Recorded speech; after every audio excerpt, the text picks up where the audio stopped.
Sadhu, sadhu, sadhu. Namo tassa bhagavato arahato samma sambuddhassa. Honor to the blessed one, and the exalted one, fully enlightened one. The most venerable Sangha, Your Excellencies, ladies and gentlemen. Please permit me to comment today's proceeding by reciting verses 183 of Dhammapada, chapter 14, Buddha Vagga, collection of verses of Lord Buddha.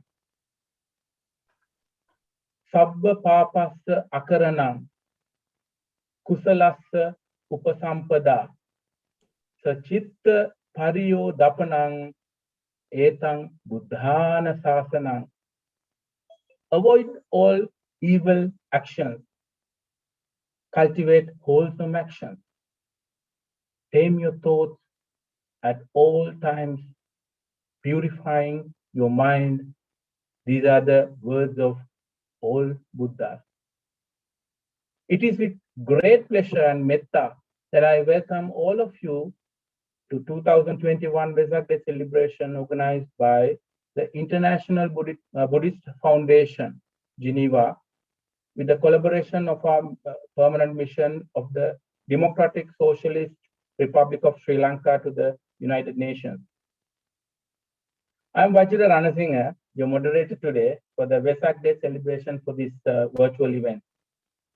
I'm an international civil servant in the United Nations system, but today I'm here as an independent individual, especially as a member of the International Buddhist Foundation, Geneva, member of the Buddhist Foundation, and main host for this event together with the permanent mission of Sri Lanka to the United Nations.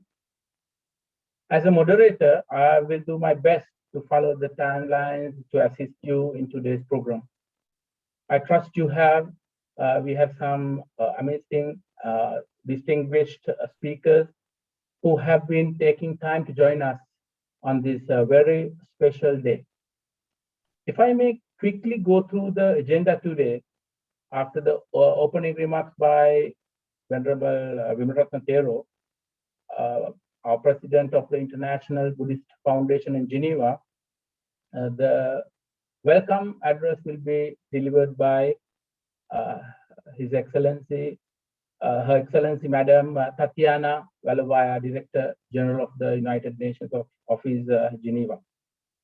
Then this will be followed by Vesak Day program, speeches from many permanent representatives of the first one will be from the permanent, their lineup, and the speeches are from permanent representatives of Sri Lanka, Cambodia, India, and then Lao People's Democratic Republic, Mongolia, Myanmar, Nepal, Thailand, and Vietnam.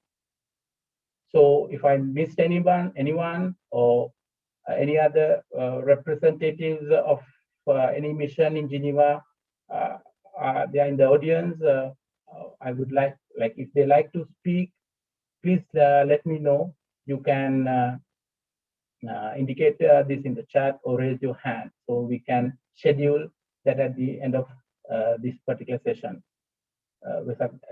in the Vesak Day messages. Then the next is the keynote address by Most Venerable Ajahn Amaro, abbot of the Amaravati Monastery, England, United Kingdom, based on timeless teaching of the Buddha in our own time. So after that, we will move on to the most, probably the most interesting discussion, that is a panel discussion titled Four Noble Truths. And this is conducted by and moderated by Dr. Sumana Ratnayaka. And then this will be followed by a meditation session by Most Venerable Mahinda Thero, the spiritual director of Aloka Foundation in Australia, Malaysia, and Singapore. So after that, the vote of thanks will be given by our Venerable Velagedas Monajoti Tero, the resident monk of the uh, Geneva Buddhist Vihara of International Buddhist Foundation. And we are expecting to conclude this event by 5:30, 17:30 Geneva time. For the second year in a row, we know we will have this event now. It's a virtual. We are conducting in a virtual format. However, if you have the UN today, probably you would have set up a. The setup will be a bit different because we would see each other in a bigger stage. I think I have quite a lot of participants in the. I can see a lot of participants are joining, and there are a lot of audience joining in from YouTube as well. So I would like to acknowledge and welcome each and every one of you on behalf of international the International Buddhist Foundation and Permanent Mission of Sri Lanka to the United Nations in Geneva by saying, may the triple gems bless you and welcome. Okay, now after the opening, I would like to, the next is according to the agenda, it's the opening remarks. So I will, it's by when now I call upon our president of the International Buddhist Foundation, the most venerable Vimala Ratana Thero, president of the International Buddhist Foundation in Geneva, to address. And before that, I have to quickly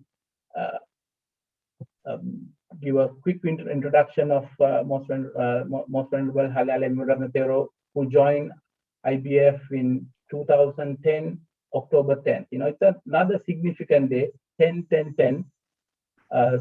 So after joining the IBF, we have done a enormous project, and under the spiritual guidance of Most Venerable Valpala Kalyan Thero, our Venerable Thero developed the IBF and bringing the IBF to present standards, and basically bringing and I would say Venerable Thero instrumental in bringing all our communities together and bringing everybody and promoting the Buddha's teachings to everybody, not only in Geneva, to general masses. And may I welcome Most Venerable Vimratan Thero to deliver the opening remark of this session. Namo Buddhaya, I pay my deep respect to Lord Buddha.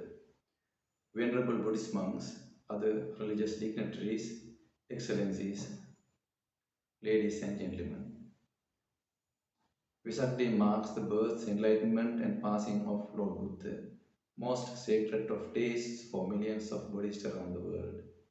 I am very pleased to extend a warm welcome to all of you who have joined this virtual event of Vesak celebration organized by the International Buddhist Foundation in Geneva, reflecting on the life and contribution of the Lord Buddha to the ideals of humanity and world peace. Due to the current pandemic situation, we decided to hold this year's Vesak commemoration in a virtual format similar to the event we held last year. The UN General Assembly on 8 February 2000, recognizing the International Day of Vesak as a holiday on the UN calendar following an initiative spearheaded by Sri Lanka. In 1999, the UN recognized International Vesak Day to acknowledge the contribution that Buddhism, one of the oldest religions in the world, has made for over 2,500 years and continue to make to the spirituality of humanity. We are pleased to welcome Venerable Ajahn Amaru, abbot of the Amaravati Monastery in UK, and Venerable Mahinda Thero, the founder of Aloha Foundation in Malaysia, for kindly accepting our invitation to deliver the keynote address and to conduct the meditation of loving kindness in today's Vesak commemoration event. With the assistance of the Permanent Mission of Sri Lanka in Geneva, we have received Vesak Day message from Madam Tatiana Valovia, Director General of the United Nations Office in Geneva, and from the number of permanent missions based in Geneva, recognizing the importance of Vesak commemoration and the timeless teachings of the Lord Buddha to the international community. We warmly welcome the distinguished delegates of the United Nations and permanent representatives of Sri Lanka, Cambodia, India, Lao People's Democratic Republic, Mongolia, Myanmar, Nepal, Thailand, and Vietnam, as well as distinguished delegates of other permanent missions based in Geneva who have joined with us virtually. This year's Vesak commemoration is of special importance to the International Buddhist Foundation in Geneva as we celebrate 30 years of the establishment of the IBF. The IBF was set up in 1991 according to the Swiss Civil Code. The Geneva Buddhist Vihara Temple of the IBF was founded on 8 March in 1992 to achieve the aims and objectives of the IBF. The Economic and Social Council, ECOSOC, of the United Nations granted consultative status as a non-governmental organization, NGO, to the IBF in 1998. This year we achieved 30 years of contribution to increase public awareness of the Buddhist philosophy in the promotion of universal peace through Dharma discussion, studies, as well as providing opportunities for meditation leading to awareness and mental discipline. Allow me to warmly welcome our panelists for today's Dharma discussion on the Four Noble Truths. Dr. Sumana Ratnayaka, who will act as the moderator of the panel, Venerable Great Britain Kassapa Thero, and Dr. Sunil Karavana from the UK. Buddhist teachings on the importance of mindfulness, cultivating compassion and solidarity would be important positive contribution to the world as we grapple with the pandemic. Inspiration drawn from the teachings of the Lord Buddha by showing kindness and compassion to the most vulnerable as we face these turbulent and difficult times. Together is an important Buddhist approach to confront the pandemic situation. Many of you might be familiar with the Buddhist teachings on the mental and spiritual dimensions of health. We will have the opportunity later today to discuss further into the Four Noble Truths on elimination of suffering during the panel discussion. On this blessed day of Vesak, let us light the lamp of knowledge to come out of the darkness. Let us look within for these and let us continue to spread compassion and understanding and follow the middle way. Thank you, and I wish you all a productive day of Vesak. May all beings be free from suffering. Sabbe satta bhavantu sukhita.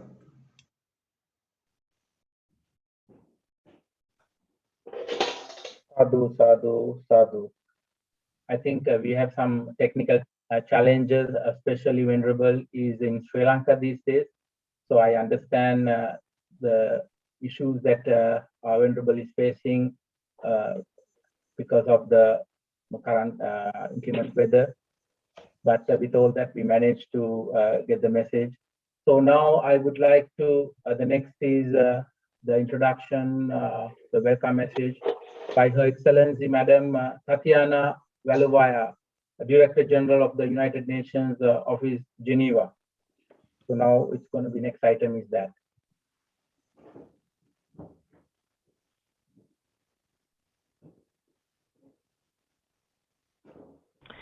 Excellencies, ladies and gentlemen, dear friends, it is my great pleasure to join the event marking the International Day of Vesak. I wish to sincerely thank the Permanent Mission of Sri Lanka and Ambassador Chandra Prema personally for making this virtual commemoration possible. Let me also extend my warmest greetings to all Buddhist communities following this event online. I wish you all a solemn and peaceful remembrance of the birth, the enlightenment, and the passing away of Gautama Buddha. More than 2 decades ago, the United Nations General Assembly adopted a resolution recognizing internationally the Day of Vesak and acknowledging the important contribution that Buddhism has made for over 2.5 millennia and continues to make to the spirituality of humanity. The unanimous adoption of this resolution has underscored the universal and timeless nature of the teachings of the Buddha, who considered kindness, compassion, and selflessness as one of the most important human virtues. The Buddhist philosophy has much in common with the United Nations global mission and vision. The United Nations Charter embodies many of the Buddha's principles of life, such as tolerance, solidarity, non-violence, and principles of unity in diversity. The importance of these principles becomes even more apparent during critical times as such nowadays. The COVID-19 pandemic has put the multilateral system to the greatest test since the Second World War. The pandemic has revealed numerous fractures in the fragile skeleton of our societies. It has laid bare risks that the international community has failed to address for decades: widening inequalities, environmental degradation, and the climate crisis. The pandemic has also showed how interdependent our world is and how vulnerable our civilization is to such global threats. The most important lesson we must learn from this crisis is that the global challenges require coordinated, multilateral, global responses, and that faced with such emergencies like this, no one will be safe until everyone is safe. As you know, former Secretary General of the United Nations, U Thant, was a very devout Buddhist. For U Thant, when people act with compassion and respect, national and international problems fall into perspective and become easier to resolve. I cannot agree more with this statement. I am convinced that by working together and combining our energies and expertise, we will be able to turn the ongoing crisis into an opportunity to embrace a more sustainable, inclusive, and equitable post-pandemic recovery for the benefit of all. May the principle of Buddhist philosophy serve as an inspiration to us all in building together a more just, resilient, and peaceful world. Thank you. Thank you for the Sunil for the speech. Now the next is in our agenda is the introduction, Vesak, the messages. We have messages from permanent representatives of Sri Lanka, Cambodia, India, Lao People's Democratic Republic, Mongolia, Myanmar, Nepal, Thailand, and Vietnam. So now I would like to call upon His Excellency Mr. C.A. Chandra Perumal, Ambassador, Permanent Representative of Sri Lanka to the United Nations, to address the gathering.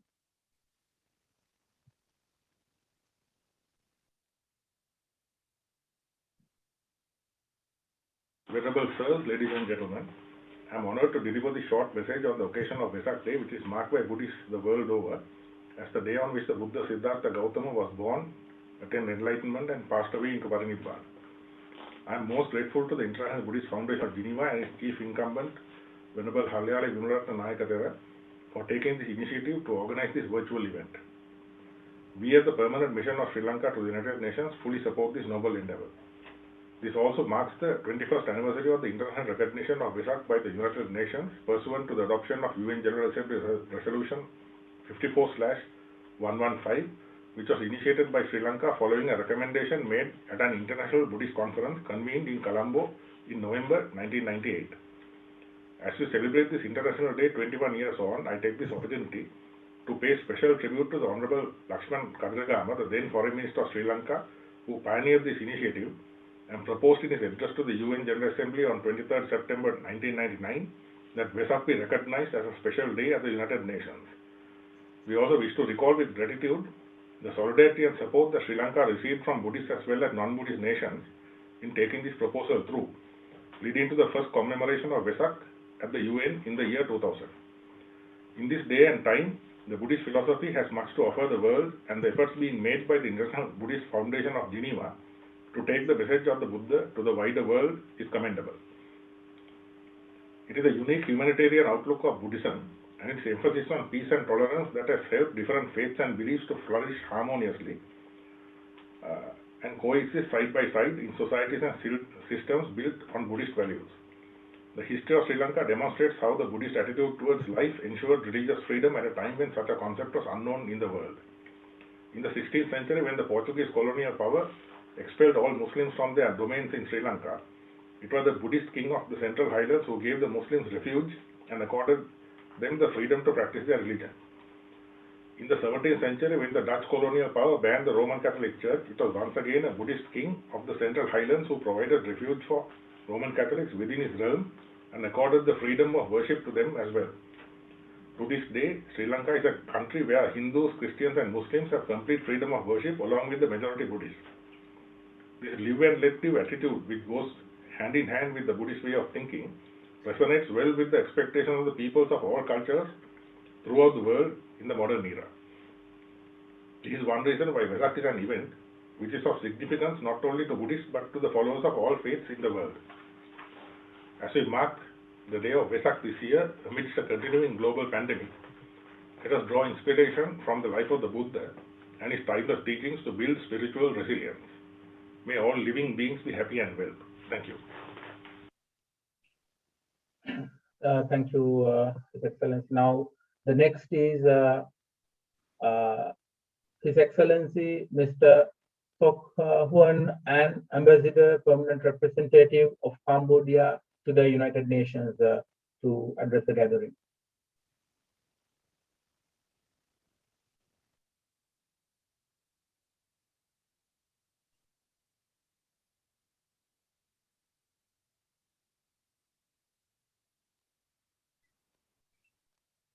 Venerable Vimila Ratana Thero, esteemed monks, Excellency, ladies and gentlemen, it is my great honor to join you today as we are commemorating International Day of Vesak, marking 3 sacred events in Buddhism: birth, enlightenment, and the attainment of Nirvana by Lord Buddha. Allow me to pay homage to venerable monks and extend felicitations to Buddhist community. The COVID-19 pandemic has hit the world with no mercy. In times of crisis, faith can be a vital source of resolution, comfort, and resilience. Lord Buddha taught us 4 sublime states of mind, namely metta, kindness, karuna, compassion, mudita, sympathetic joy, and upekkha, equanimity. This enduring wisdom reminds us that only solidarity, wish to others, and a sense of shared faith help us meet the challenges of the coronavirus, address the burdens of the world's most vulnerable people and countries, and strengthen the bonds across societies for a speedy recovery and a more healthy and resilient world. To conclude, I would like to thank the Permanent Mission of Sri Lanka and International Buddhist Foundation in Geneva for bringing us together on this auspicious occasion. May this commemoration bless the world with peace, harmony, and safety, and guide us to compassion and love for all. I thank you. Okay, thank you, High Commissioner. And now we move on to the next speaker, His Excellency Mr. Indra Mani Pandey, Ambassador, Permanent Representative of India to the United Nations.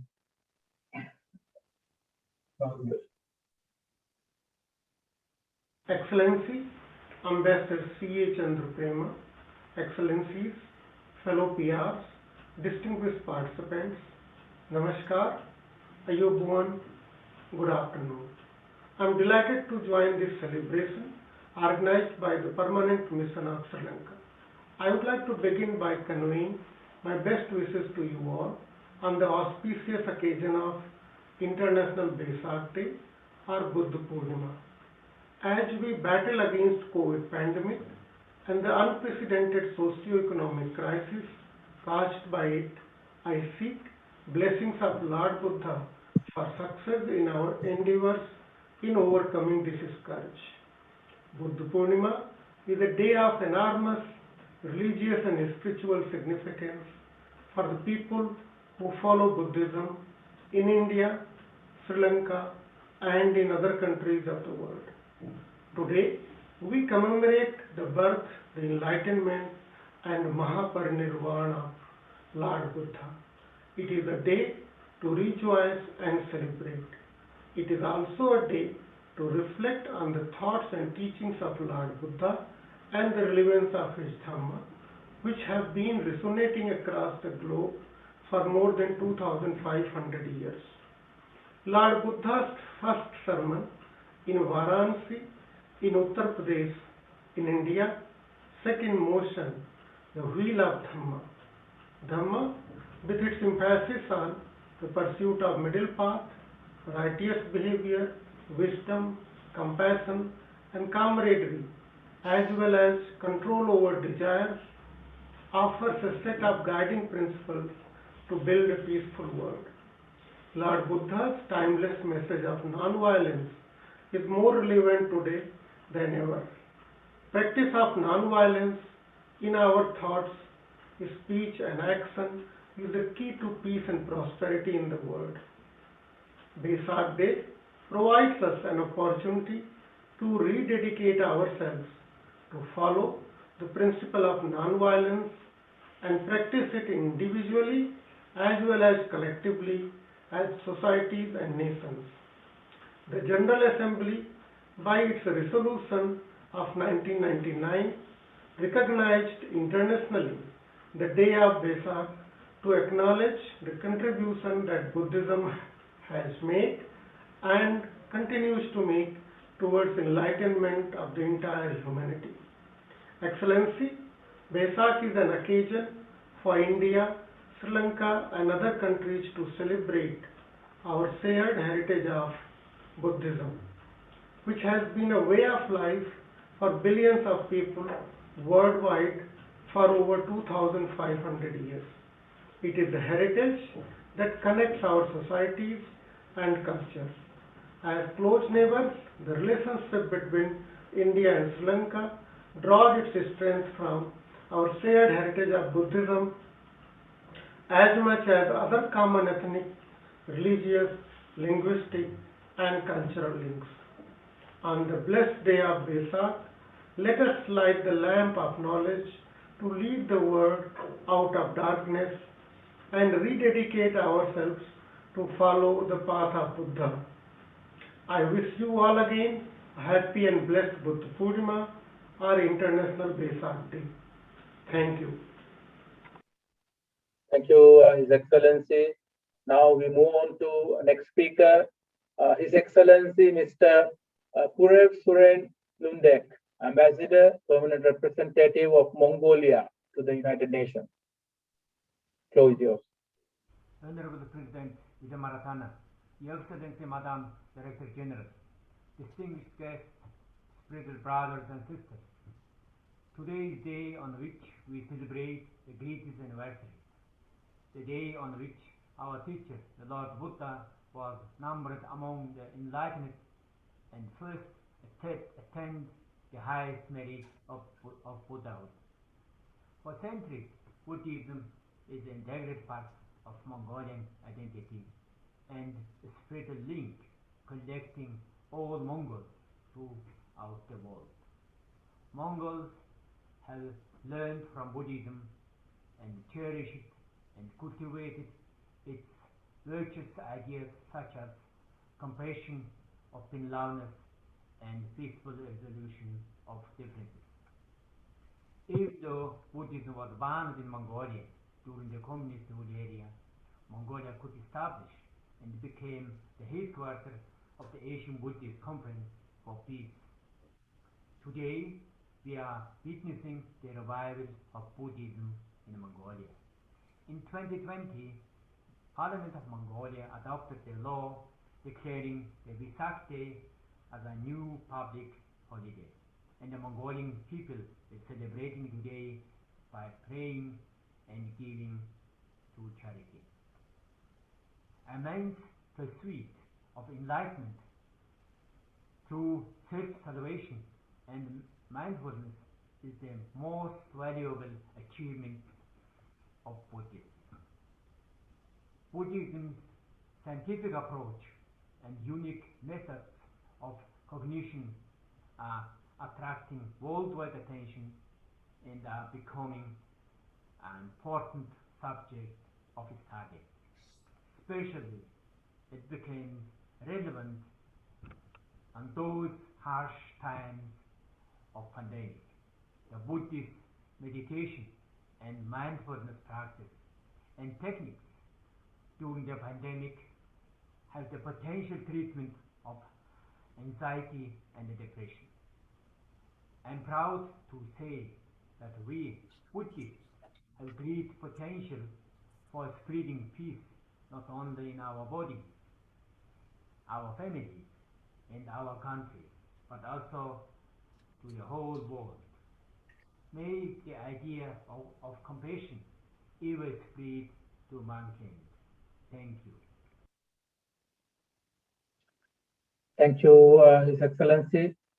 And now I would like to call upon Mani Prasad Bhattarai, Ambassador and Permanent Representative of Nepal, to address the gathering.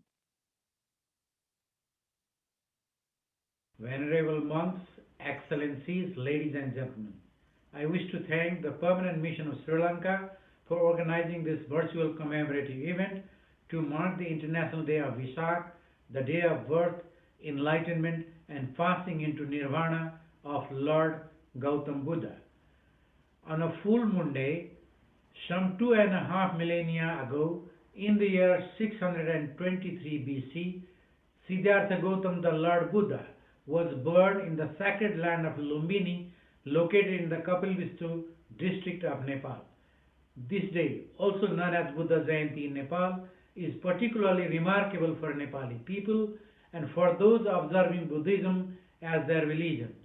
Today, as we celebrate this day differently due to the COVID-19 pandemic, we are reminded of the eminence of the Buddha's universal teachings of peace, compassion, and service for the humanity.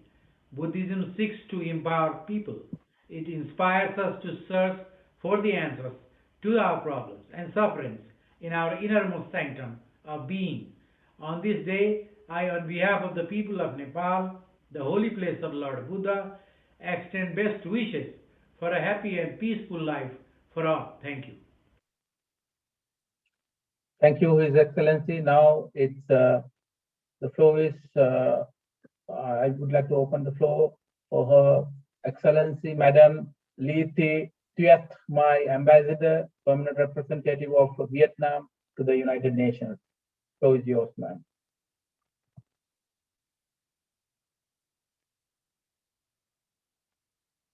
Excellencies, ladies and gentlemen, it is my great honor to speak at today's special event commemorating the International Day of Vesak.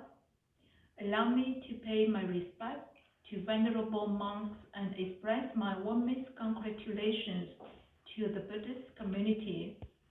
I also would like to thank the Geneva International Buddhist Foundation and the Permanent Mission of Sri Lanka for hosting this year's virtual commemorative event on the International Day of Vesak.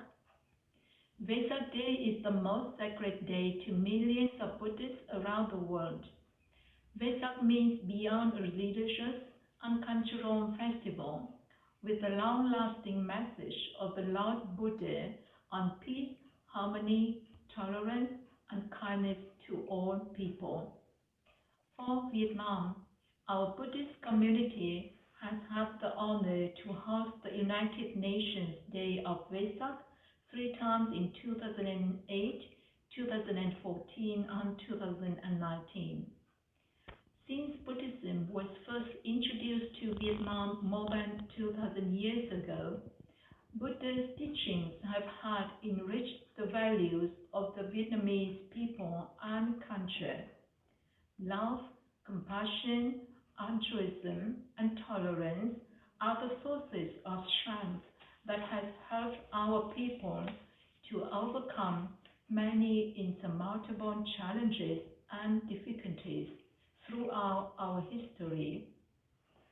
Buddhist followers in Vietnam have made important contributions to the cause of peace, national independence, and unification, building and defense of our country.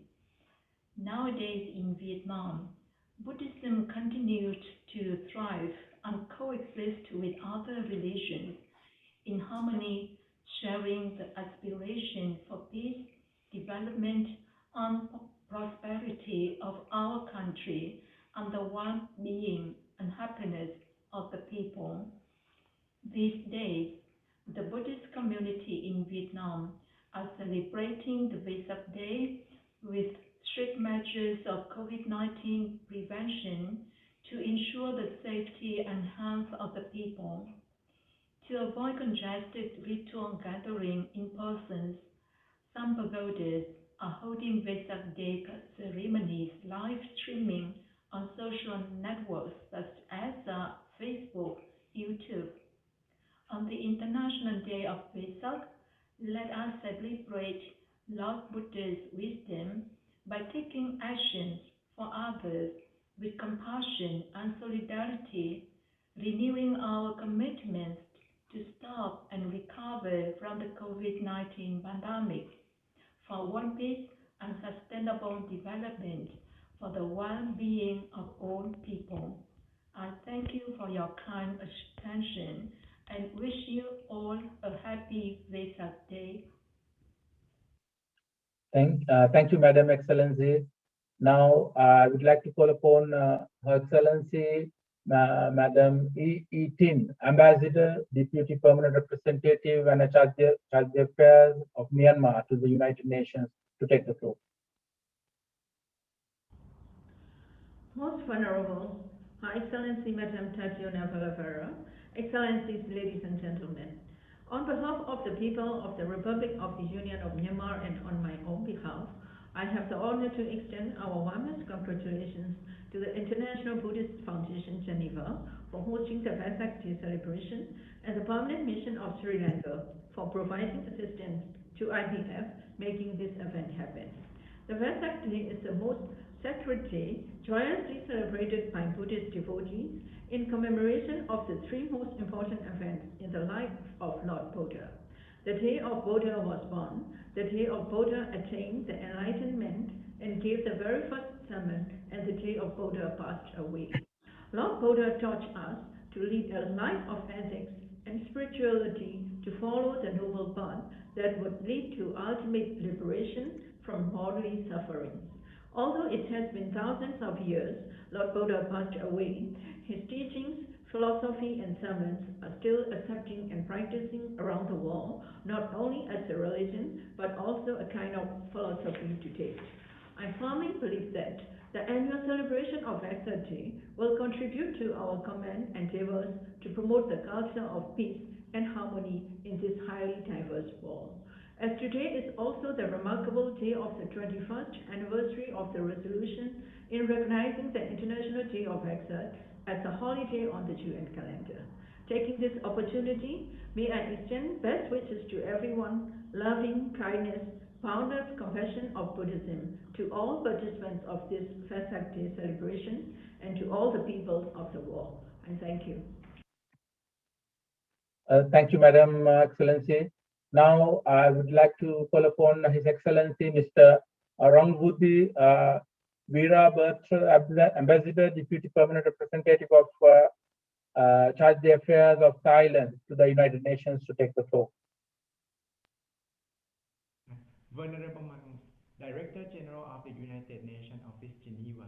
Excellency, ladies and gentlemen, I'm honored to be part of this auspicious event. I wish to express my reverence to the Venerable Monks and greeting to all attending the commemoration of the International Day of Vesak 2021. Vesak is the most sacred day for Buddhists. It's a day to revere Lord Buddha's birth, enlightenment, and parinirvana.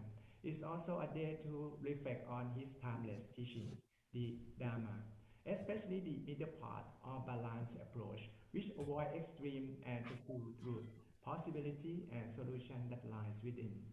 The middle path is inherited in Thailand's sufficiency economy philosophy, developed by His Majesty the late King Bhumibol Adulyadej, which through moderation, reasonableness, and self-immunity contribute to attainment of sustainable development and sustainable development goals.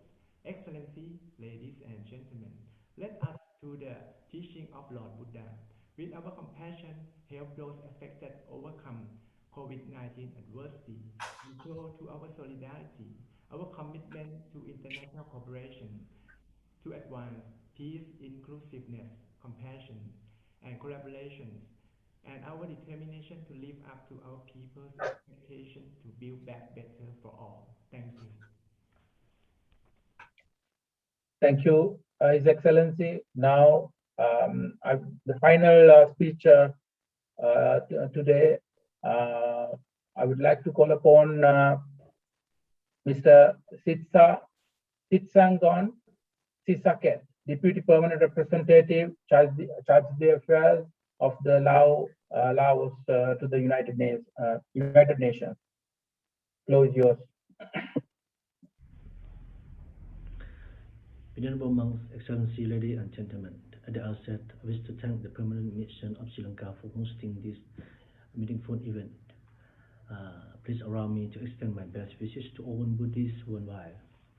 The Day of Vesak is the most sacred day to hundreds of millions of people who practice Buddhism and commemorate the birth, the enlightenment, and the passing away of the Buddha. Buddhism is the main religion being practiced by our people.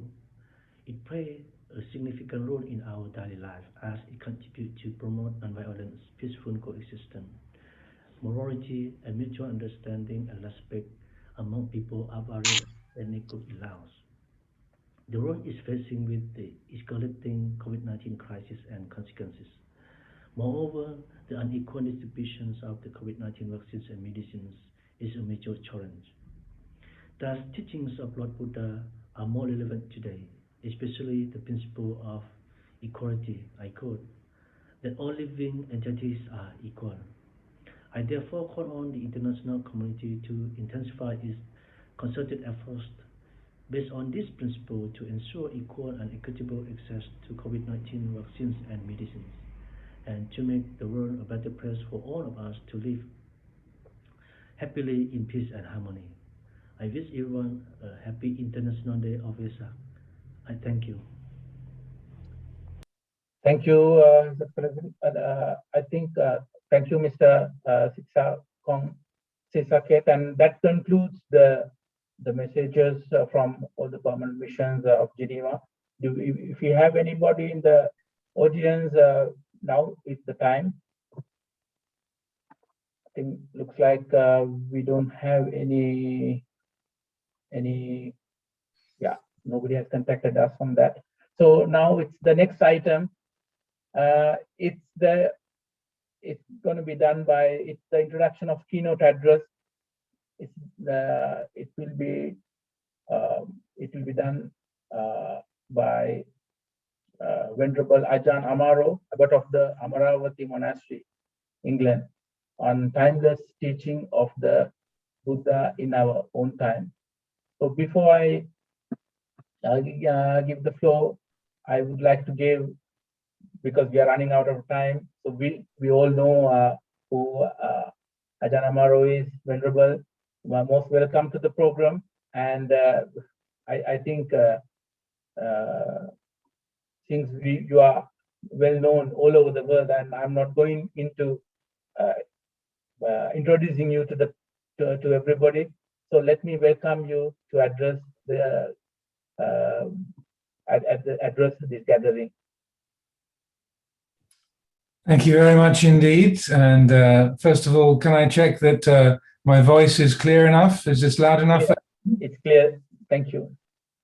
So first of all, I'd like to thank the Permanent Mission of Sri Lanka to the UN in Geneva for arranging this event. This is the second year I've been able to participate, and I'm very happy to be able to offer a few reflections on this occasion. So I will begin in our traditional way of paying my respects to the Lord Buddha, and say starting the Dhamma talk by inviting everyone to compose the mind and to listen attentively. Namo tassa bhagavato arahato samma sambuddhassa. Namo tassa bhagavato arahato samma sambuddhassa. Namo tassa bhagavato arahato samma sambuddhassa. Buddhang dhammang sanghang namasami.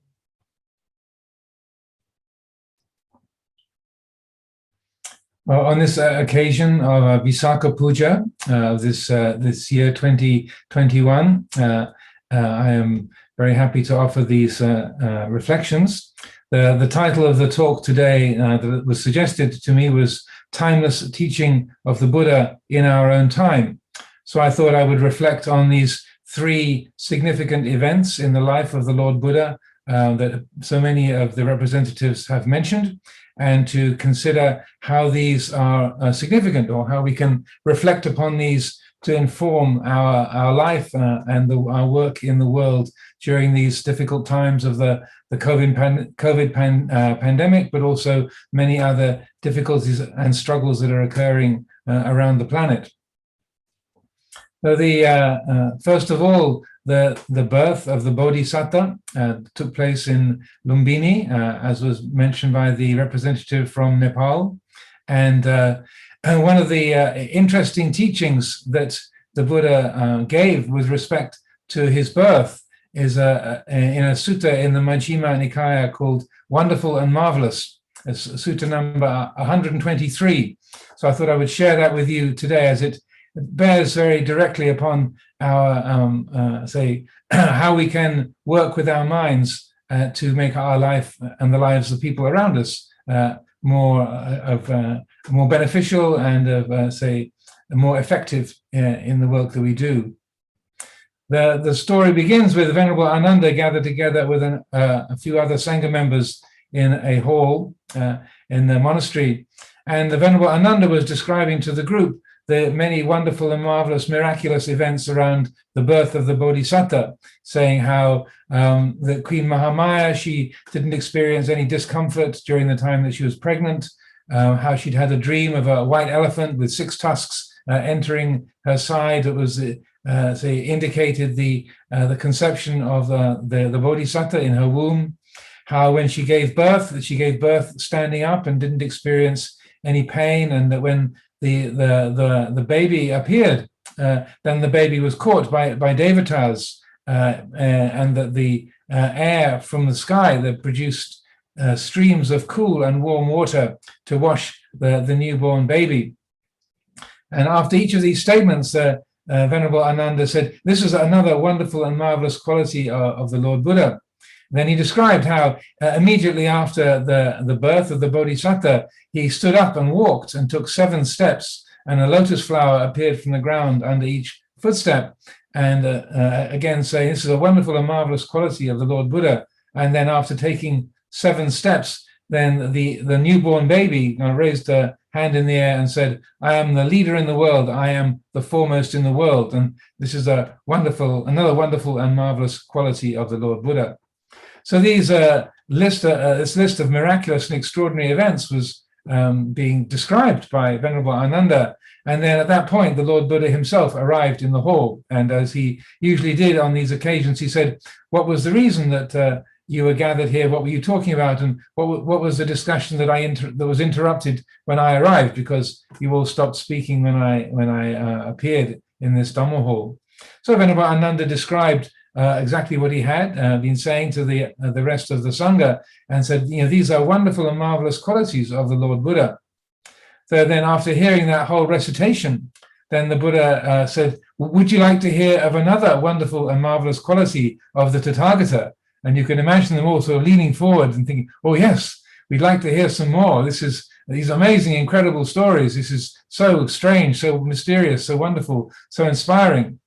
But what the Lord Buddha said to the group was, when a feeling arises in the mind of the Tathagata, he knows that this is a feeling. He knows it's arising. He knows its persistence. He knows it's passing away. This too is a wonderful and marvelous quality of the Tathagata. When a perception arises in the mind of the Tathagata, he knows this is a perception. He knows it in its arising, in its abiding, in its passing away. This too is a wonderful and marvelous quality of the Tathagata. And then lastly, when a thought arises in the mind of the Tathagata, he knows this is a thought. He knows it in its arising, in its passing. This too is a wonderful and marvelous quality of the Tathagata. And so remember this, Ananda, these are wonderful and marvelous qualities of the Tathagata. So as the Buddha often did in his way of teaching, particularly when the Venerable Ananda was getting over-enthusiastic, the Lord Buddha would steer the focus of attention in a slightly different way. And so rather than focusing on these miraculous and strange events like the being caught by devas when he was born, or the being washed by cool and warm streams of water, or walking immediately after birth, these are incredible, extraordinary things. The Buddha said, what's really interesting, what's really valuable is that we can watch our minds. That is a really wonderful and marvelous thing. So many of the representatives mentioned the qualities of Buddhist meditation and the universal applicability of mindfulness, and how popular and valuable that's being seen to be around the world at the moment. And I feel this very principle, this kind of this miraculous capacity that we have to watch our minds, is something that is of great significance and importance in the world. That irrespective of whether you happen to come from a Buddhist background or Christian background or Muslim or Sikh or Hindu or Jewish or whatever one's say spiritual orientation, the ability to watch the mind is exactly the same. We're all human beings. We're built the same way, irrespective of our religious conditioning. And so this the spread of mindfulness around the world in this current time, I would also like to credit with Dr. John Kabat-Zinn in America, who founded his training of mindfulness-based stress reduction, and then the development of that into what's called mindfulness-based cognitive therapy by Dr. Mark Williams, Dr. Zindel Siegel, and Dr. John Teasdale. These gentlemen developed this program very much based around Buddhist insight. John Teasdale made the comment that it was listening to a Dhamma talk by Ajahn Sumedho, my own teacher, where Ajahn Sumedho made the point that our thoughts are not true and our thoughts are not our own. They don't belong to us.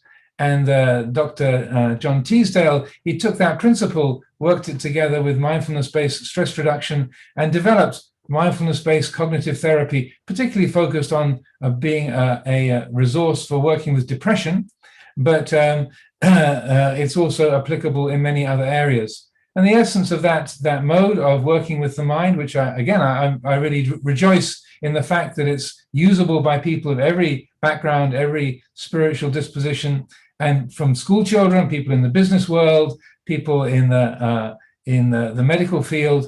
This capacity that we have to watch our mind and to be able to know this is a thought, this is a feeling, this is an emotion, to watch it arise, to know it as it's present, and to watch it pass away.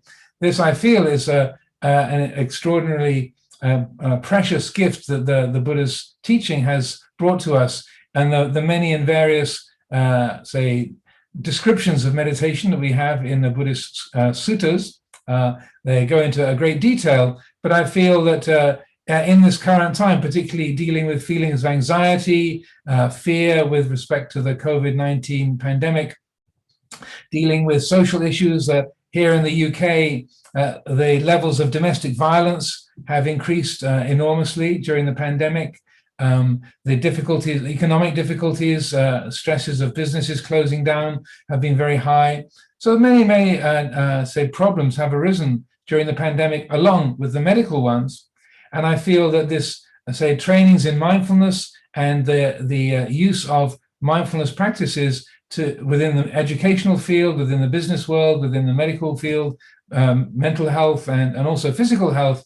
These are a wonderful legacy that we have received from the Buddha, and described there in that sutta of the wonderful and marvelous, to say when we are able to watch our mind, then rather than reacting to like and dislike, reacting to fear and aversion or desire in a compulsive way, we can be responsive rather than reactive. That quality of mindfulness enables us to deal with what we like without chasing after it, what we dislike without fighting against it and fearing it and hating it. So this, I would say, is in terms of reflecting on the birth of the Lord Buddha. This is a teaching that we can very much bring into our world of today, and brings many blessings with it. It's also of note that before the development of mindfulness-based cognitive therapy, the ability for in psychiatry and psychotherapy to deal with recurrent depression only had a success rate of 5 to 10% maximum. With this method of approach, they found a success rate of 50%. I'm not making significant, outrageous claims, but these are figures that were given to me by people actually working in the field. So it's a remarkably effective tool, and I'm really delighted to see how helpful that is around the world. With respect to reflecting on the Buddha's enlightenment, many of the people who spoke today, excellencies, referred to the quality of non-violence. And I feel that the description of the Buddha's enlightenment under the Bodhi tree is extremely relevant in that respect, because sometimes the Buddha's enlightenment is talked about as the battle with Mara, that Mara came along to try and dissuade the Buddha or the Bodhisattva from his path towards enlightenment. But I would also suggest it wasn't a battle. Mara was trying to attack, but the Buddha did not fight back. That this is a radical and fundamental non-contentious approach, that the Buddha did not fight with Mara, and Mara attempted to threaten or tempt or challenge the Buddha with the various forces, but it was not through, say, the Buddha trying to wipe out evil, quote unquote, that Mara was defeated or Mara failed, but rather it was through the Buddha's application of an attitude of wisdom, of awareness, and non-contention.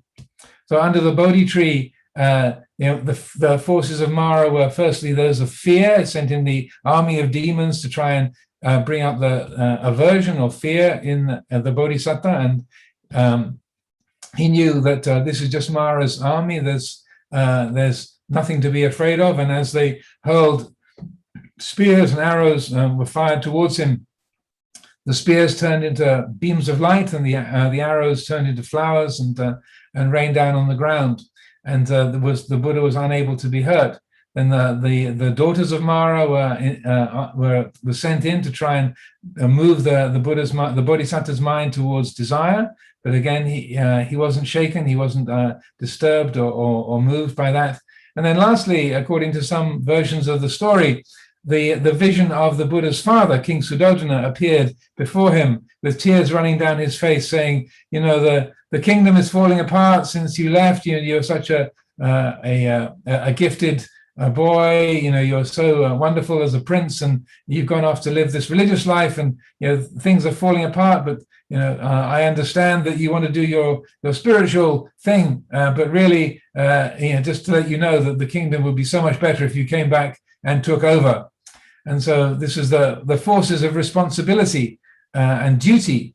And again, the Buddha was unshaken by that, was not taken in. And he knew that this was another, attempt by Mara to move him, to dissuade him from the path of enlightenment. So in reflecting upon this, I feel that particularly when we're faced with difficulties with the COVID-19 pandemic or social difficulties, people very easily blame the government, get angry with the people running the countries or running the health programs, and people very easily we make enemies and we blame the enemy, and then we think if we just got rid of the enemy, we wipe them out, we say destroy that, then our problems will be over. But as Alexander Solzhenitsyn once observed in one of his books, he said it would be so easy if we could take everything that's evil, put it in one place and wipe it out, and then all that would be left would be good. But the fact is that the line between good and evil runs right down the middle of the heart of every human being. And so what I feel we have in the Buddha's enlightenment and the mythical symbolism of Mara's attack on the Buddha under the Bodhi tree is the Buddha meets Mara with understanding, and a fundamental attitude of non-contention. He refused to make Mara the enemy. He refused to make those forces of confusion and desire and fear and responsibility. He refused to make them an enemy, and through understanding and through that quality of awareness, then his heart was fully liberated. Those forces of fear and aversion and desire and duty were not able to confuse or disturb his heart. So I feel in these times, this represents this fundamental quality of non-contention, even when we might have a good reason to complain or get upset or blame the other, that when the mind moves towards aversion and hatred, that is antithetical to the Buddha's way. As he said in the Dhammapada, hatred is never conquered by hatred. Hatred is only ever conquered by love. This is the law, ancient and inexhaustible. So that I feel is such an important principle for us when it's so easy to get upset, to blame, and to contend. And maybe the Buddha under the Bodhi tree being, say, oppressed by the armies and the forces of Mara. It's a very colorful and remote image. But right there in the offices of your homes of the UN in Geneva, or in our different businesses, our monasteries, that these same forces of fear and aversion, of desire, of duty, they can still rise up, and those say oppressive presences can be here in our lives. But if we genuinely take refuge in the Buddha, then at that moment there is the quality of wisdom, that in the Buddha which says, I know you, Mara, I know what this is. And that then there is a refusal to make that into an enemy. So that which we fear, we know there is, this is the feeling of fear. That which is attractive, we know this is the feeling of attraction. That which is, say, the pull of responsibility, you should, that you should, wagging finger of duty. We can understand that. And in exactly the same way as I was describing with respect to the birth of the Bodhisattva, there's that quality of awareness, of mindful attunement to the situation, so the heart can respond with wisdom and can adapt to the situation according to the need, from a responsivity and attunement to the time, the place, the situation.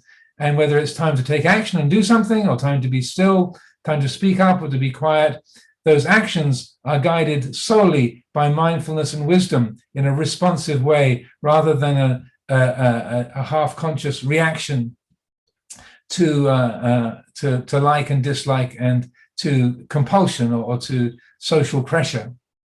So I feel that's a very helpful principle for us in our many meetings, our discussions, and our working with our lives in the world. Another aspect of the Buddha's enlightenment and the story of the Buddha under the Bodhi tree is, even when the Buddha had reached a full enlightenment and Mara was unable to disturb or upset the Buddha, Mara refused to retreat. He wouldn't back off, and he said, you claim to be fully enlightened. You gave up on your family. You walked away from the palace in Kapilavatthu. You gave up on your wife and child. Then you became a yogi. You gave up on the life of a yogi. You were a failed ascetic. And now you're sitting under this tree alone in the woods, and you're claiming to be fully enlightened. This is a joke. I mean, you're claiming to be the great spiritual figure, the central, most powerful spiritual figure in the universe. It's ridiculous. I am the one who should claim supremacy over the universe. I am truly the leader in the universe. Am I not? And he calls upon his army to be his witness. And the 700,000 strong army say, yes, indeed, your majesty, you are indeed the Lord of the universe.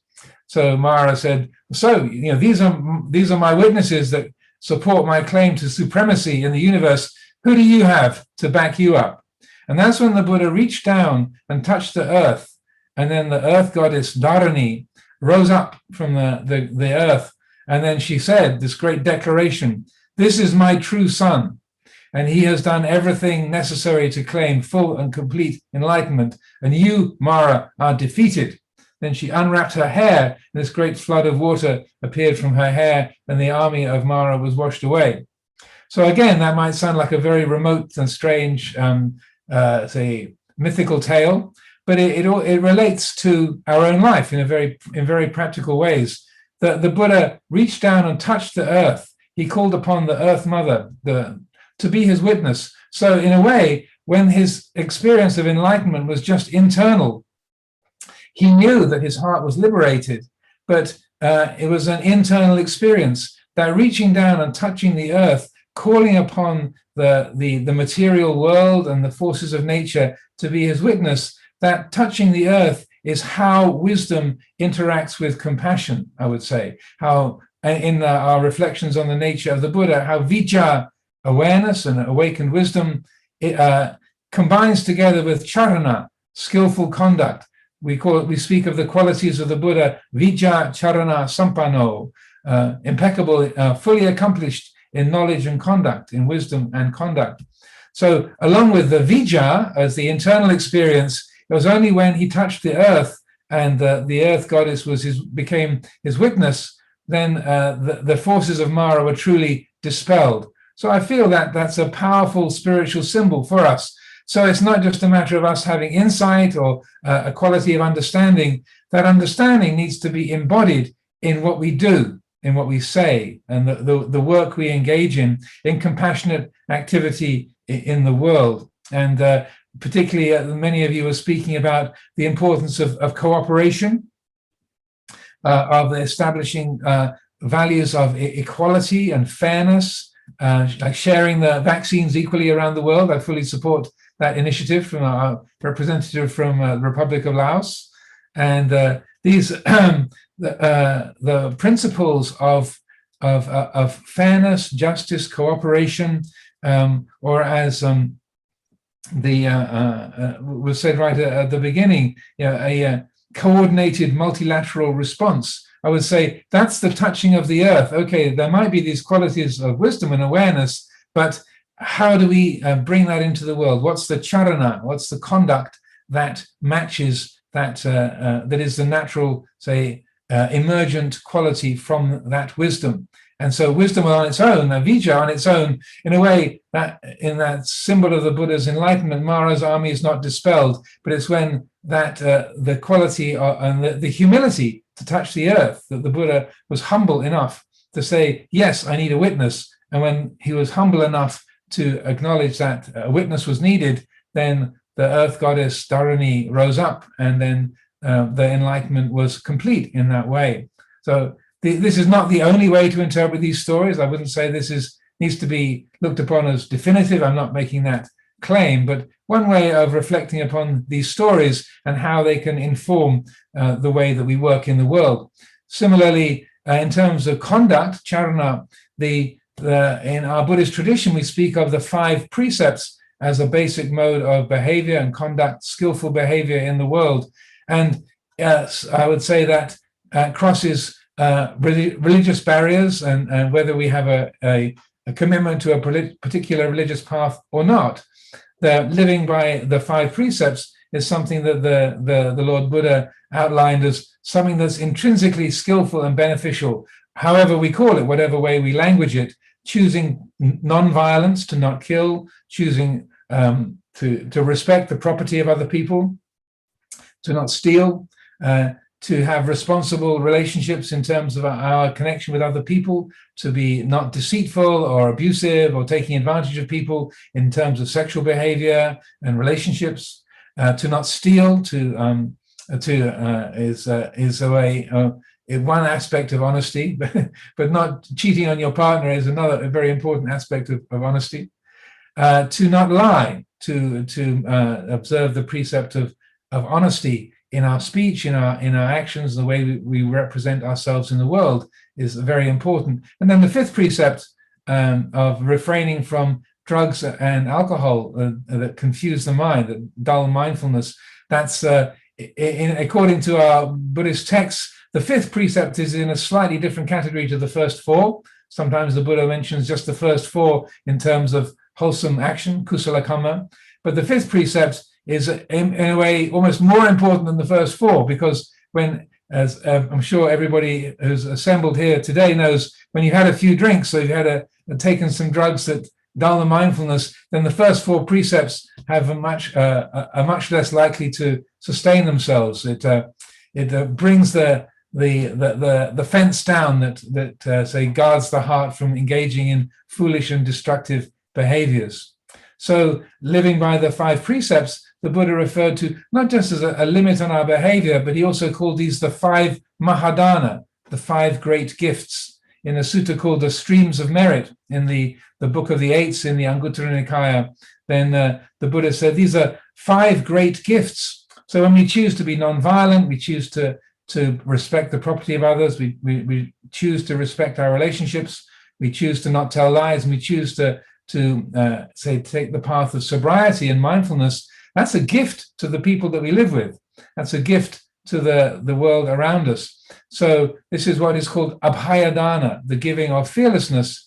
And the Buddha, we often think of the precepts as don't do this, don't do that, and don't do this, don't do that, as a set of limitations, but rather they can be seen as a gift, a way that you can actively benefit the world by people. When you're with them, they know they don't have to worry that you're going to lie to them, you're going to cheat them.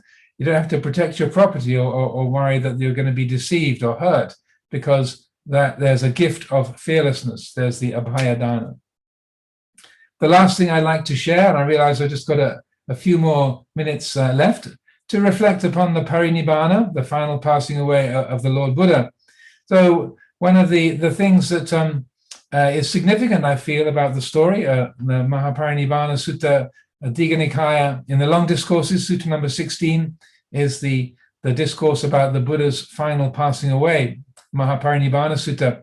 One of the things that he says in that sutta, again, when Mara comes along and tries to persuade the Buddha to pass away, and is engaging with the Buddha at that time, the Buddha said, many years ago, Mara, I told you that I wouldn't pass away until such a time as the fourfold assembly, the community of monks and nuns, lay women, laymen, had been established, and the Dharma had been firmly grounded in the world. And I said I wouldn't pass away until that had happened. But now, 45 years later, now that has been established. The fourfold assembly is established in the world. The Dharma is well taught, well practiced, well remembered. And so now, Mara, it's time for me to pass away. And said, and in 3 months' time, in Kusinara, I will have my final passing away. So when we look at the parinibbana and reflect upon that, what I feel it's good to consider, well, what are our life goals? What are we trying to do with our life? What is the legacy that we want to leave? So the Lord Buddha had that intention. He said, okay, I'm not going to pass away until there's an assembly of monastics and lay people that can practice the teachings, until the Dhamma is well learned, well understood.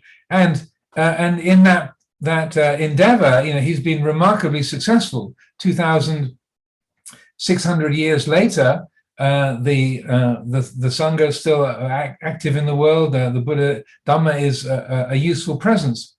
So I feel it's important for us to consider what are our life goals. And I realize I'm speaking to members of the Assembly of the United Nations. So this is a very altruistic and compassionate group of people that your life, your work, your lives, your work is very much built around helping others. So that those are worthy and noble goals, and I fully applaud and support that.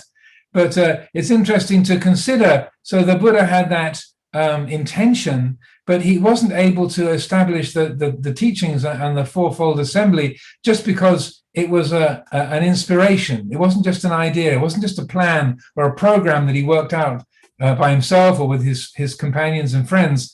It was based upon his Sama Sambodhi, his full and complete enlightenment. That's how he was able to fulfill those goals. And so I feel that many of us with our life goals, we get distracted by, we have an altruistic intention, but we get caught up with putting up this building or setting up this organization or raising this amount of money or getting this book published. And I am speaking from personal experience. I'm not pretending that I don't get distracted from more sort of lofty spiritual goals. But I feel that it's important in terms of our life goals that along with the compassionate activity and effective programs that we can bring into the world, like I'm abbot of a monastery and I work very hard to try and create good living conditions for the community, to be putting things in place in the physical world. But I also recognize this is only going to work if the primary concern is my own mind. If I get too busy with the programs and all the meetings and all of the lists of things to do, and I neglect my own mind, my own state of spiritual well-being, then you might have a lot of meetings and things might get discussed, but ultimately things I would suggest they won't bear so much fruit as if they are informed by the most sort of wholesome and wise of attitudes. So what I like to suggest in terms of life goals, along with the programs that we have or the institutions that we want to bring into being or the books we want to publish and so on, that we put as a central effort of our lives, realization. So the resolution to realize stream entry, sotapanna or sakadagami, once returning or non-returning or arahatship.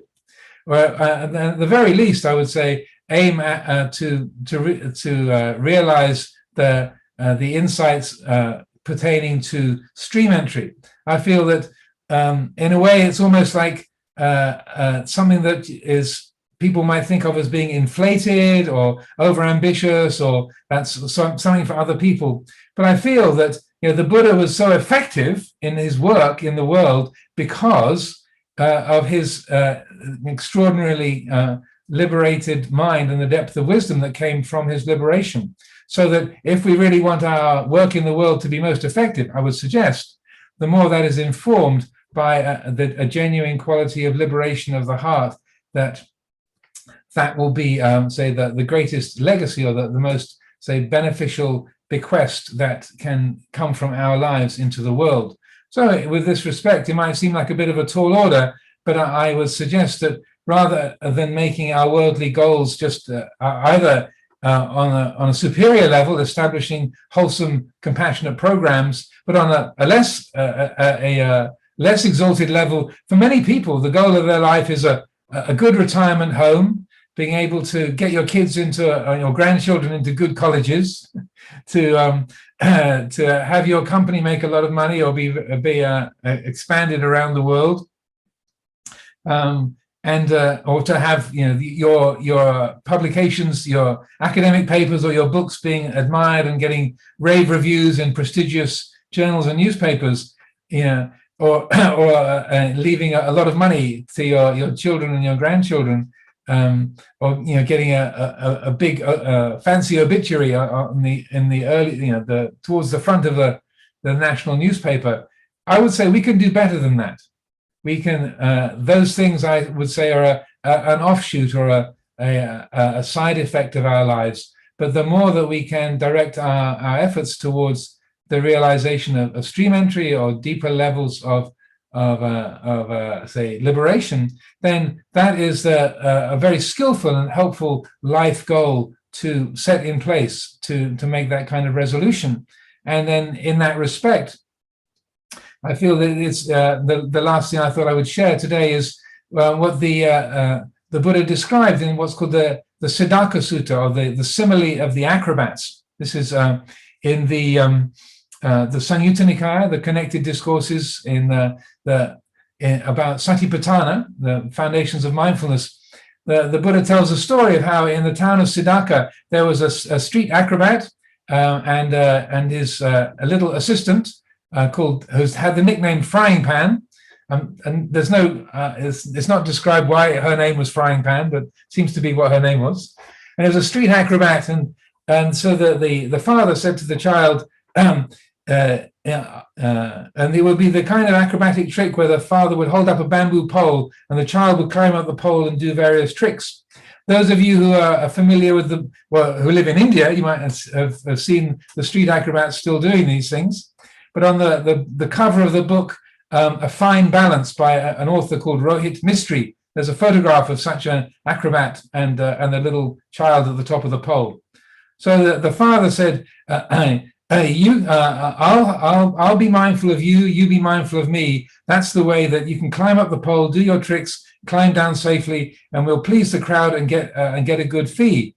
And then the little girl said, no, that's not the right way around. I'll look after what I do, you look after what you do. I'll be mindful of me, you be mindful of you. That's the way I'll climb up safely up the pole, do my tricks, we'll please the crowd, get a good fee, and I'll come down safely from the pole. And then the Buddha said, in this instance, the child was correct and the elder was incorrect.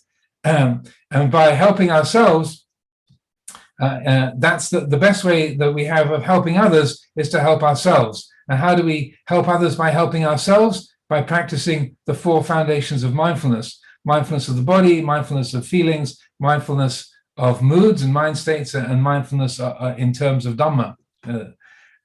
Practicing the 4 foundations of mindfulness. That's how, by helping ourselves, we most effectively help others. But then he also goes on to say, but also by helping others, we also help ourselves. But that comes second. And how is it by helping others that we also help ourselves? Because by helping others, we're practicing loving kindness, mettataya, patience, kantiya, harmlessness, avihingsaya, and sympathy, anudayataya.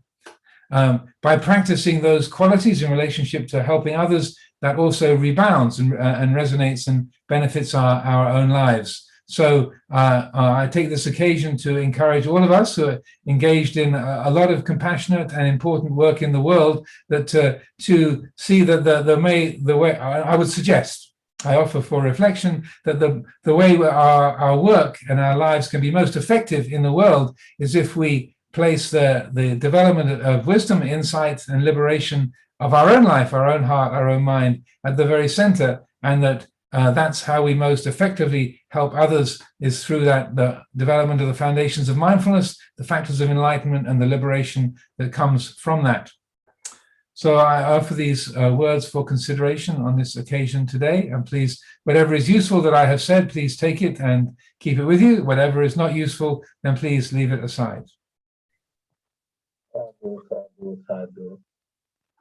Thank you very much, Bhante. I know you are going to join the panel as well. So once again, thank you very much. We are a few minutes behind the schedule, but I think I would like to quickly introduce before I go into the next topic, it's introduction to panel discussion by Dr. Sumana Ratnayaka.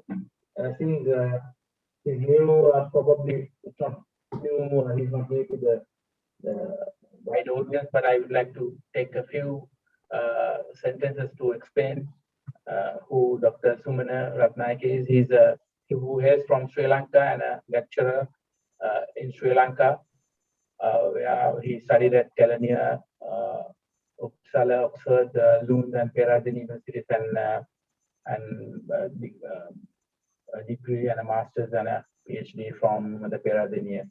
And so, without taking much time, I would like to ask Dr. Sumana Ratnayaka to take the floor to conduct the panel discussion and to introduce the panel and go along with the rest of the thing. And I see that there's already a question coming in, and aspect of awakening. Somebody's asking, humanity says we're gone on to great awakening, sometimes called the shift to the 5th dimension of consciousness. The Buddha is named as the fully awakened one. What differences or similarities can be discussed of these awakenings. So I give that question to Dr. Suman Ratnayake to discuss this also question in the panel. Thank you very much, and floor is yours, Dr. Sumana Ratnayake. Thank you. A warm welcome to the venerable members of the Mahasangha, reverends from other denominations, dignitaries, and friends of Dharma. First of all, let me thank the Geneva Buddhist Vihara and International Buddhist Foundation, the venerable monks, the Dhamma friends, and especially Mr. C.A. Chandra Prema, His Excellency, the ambassador, and the representative for Permanent Mission of Sri Lanka to the United Nations Office, Geneva, for inviting me to be the moderator of this panel. We are grateful to the United Nations General Assembly for officially recognizing the International Day of Vesak with the initiative of the government of Sri Lanka on the 8th of February 2000. Appreciating the practically useful great contributions of the Buddha and his message for over 2.5 millennia. The agenda of the program for today has allocated 40 minutes for this panel discussion on the Four Noble Truths. If I may briefly introduce our panel, let me start with the Most Venerable Kassapa Mahathera from central London, who has been a Theravada Buddhist monk for over 44 years in the Sri Lankan monastic tradition. The next panelist is our keynote speaker, the Most Venerable Ajahn Amaru, the abbot of Amaravati Buddhist Monastery in England. He has been a Theravada Buddhist monk in the Thai monastic tradition, especially the forest monastic tradition of the Most Venerable Ajahn Chah. And the last but not least is Dr. Sunil Karya, originally from Sri Lanka, a scholar in linguistics and Buddhist studies, PhD from Cornell University, the USA. He has worked as a senior lecturer at Calais University and at King's College, as I remember, London, for some years. But by now, he has been the Buddhist chaplain for Her Majesty's forces for over 20 years. As shown in the Maha Hattipadopama Sutta,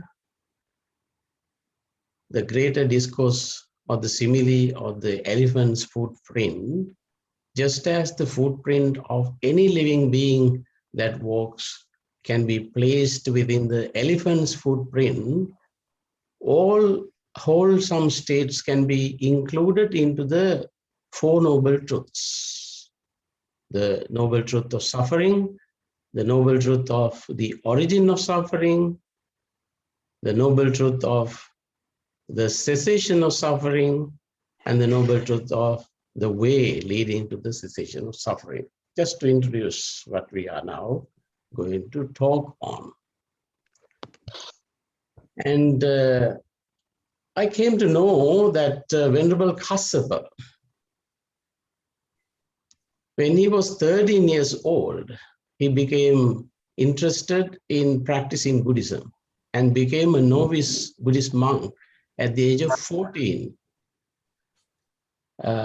welcoming the Most Venerable Kassapa Thera.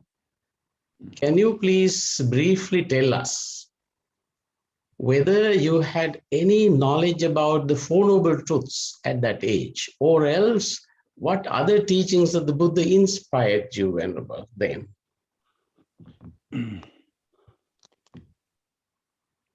Thank you, Dr. Sumana, and I am very honored to have been invited to this discussion.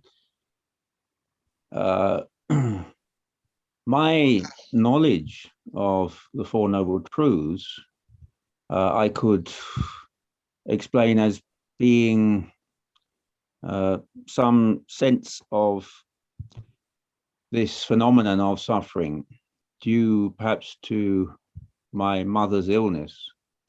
My mother was ill for a very long time. So I feel that it was perhaps the catalyst for my wondering about the nature of the world at a very young age and wanting to seek an answer to it. And so I went to a temple, which happened to be the Thai temple, the one which preceded the present place in London. And I read some books there. And as soon as I read the basic teachings of the Enlightened Ones, I felt that this was a very clear path, and I felt that this was a teaching for me and would be the solution to what I had been wondering about for quite some time. This was when I was 13 years old, and I've never regretted that since.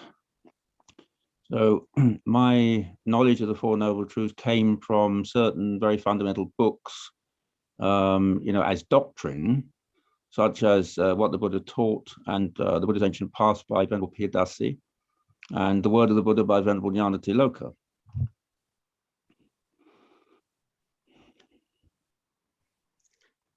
Yes, Venerable. Yes, I'll come back to you, Venerable, after this round. And I heard that the Venerable Ajahn Amaru, after your university studies in Western psychology and the rest in England, went to Thailand at the age of 21. How was your understanding about Buddhism and in particular the Four Noble Truths at that time, Venerable Sir? Thank you for the question. Yeah, I never heard of the phrase, the Four Noble Truths, before I was actually in the monastery in Thailand. I'd certainly experienced suffering, not through illness as my venerable brother, Venerable Kassapa, was describing, but more through just an ongoing sense of frustration and inquiry. I started to look at and consider the nature of life from when I was about 11, trying to figure out what is the nature of God. I was at a Church of England school. I was growing up in Southeast England, and the kind of schools I went to had a Christian service at the beginning of every school day. So the Bible readings and prayers and religious instruction. So by the age of about 11, I was trying to figure out, what is it they're talking about when they speak of God? What is that? Trying to understand that. And then through my teens, experiencing more and more of a lack of freedom, or a sense of freedom must be possible, but life is full of boundaries and limits. And particularly what was confusing to me or puzzling was sometimes you could be in a perfect situation that looks like absolutely ideal, a sort of fairy tale environment, everything absolutely as you would wish it, lovely people, beautiful day, lovely food, perfect situation, but you could still be completely miserable, even when everything around you is ideal. And that was strange to me. I thought, well, how come everything is as it should be, but yet it's not enough, or I feel unsettled or insecure, and there's something wrong here. So it was more of an internal experience of dukkha, of suffering, rather than the external event like the illness of the Venerable's mother. But it was that by the time I got to my late teens, I was studying psychology and physiology at London University. that was really the only thing that interested me by that time. Is like I couldn't get particularly focused on a career or anything of that nature, because that was like the burning question: is how can we be free? How can we find happiness? How can we find fulfillment when we keep meeting with this feeling of wrongness or incompleteness or imperfection? So then when I left after my degree was finished, I went traveling in Southeast Asia, and then I didn't like the idea of organized religion or any rules, really. So it's ironic that I walked into a really strict Orthodox monastery of an ancient religious order.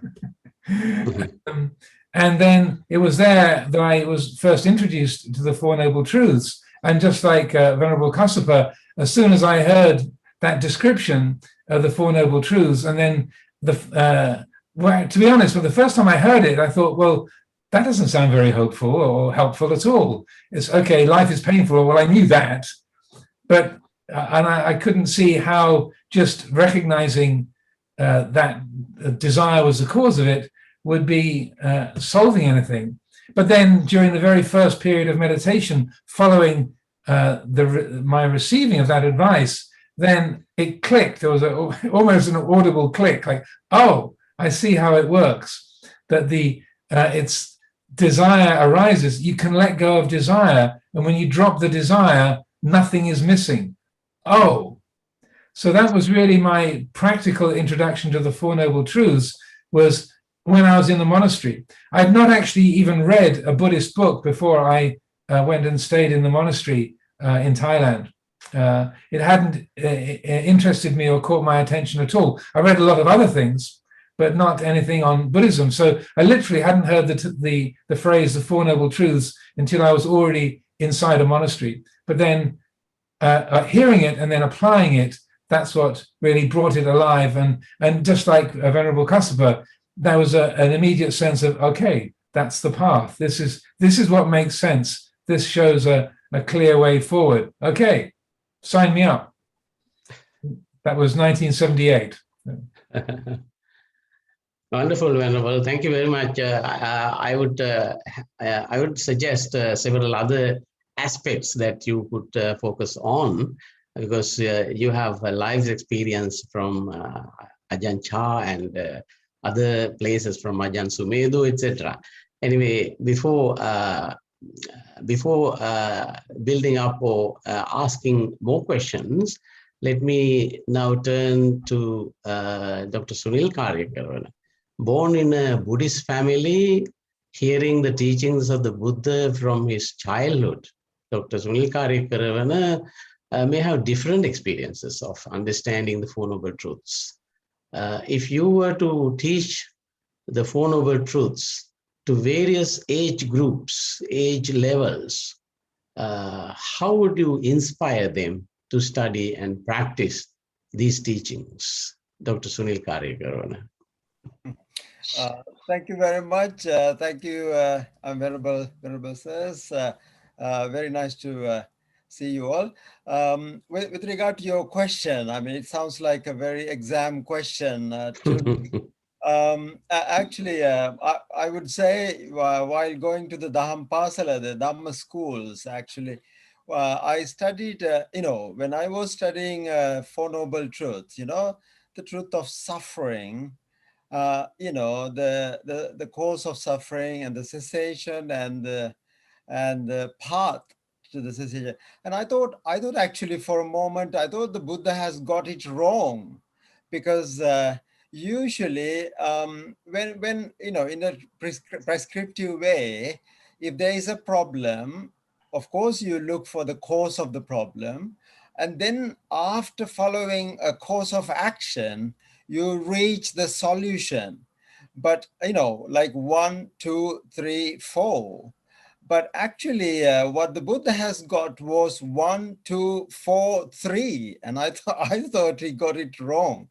But then I realized, and I actually, after doing a little bit of studies, and I realized that the reason was, the very first sermon, the Dhammacakkappavattana Sutta, the Buddha actually very clearly explains that this was not the ordinary type of suffering that ordinary beings are talking about. I mean, even after 6 years of excruciating, pains and austere practices, he must have known about suffering. But he says, at the enlightenment, I actually, this knowledge arose in me, chakkung udapadi, jnanang udapadi, etc. So this is not actually, we are not talking about the ordinary level of suffering that you actually suffer from pandemic and this and that.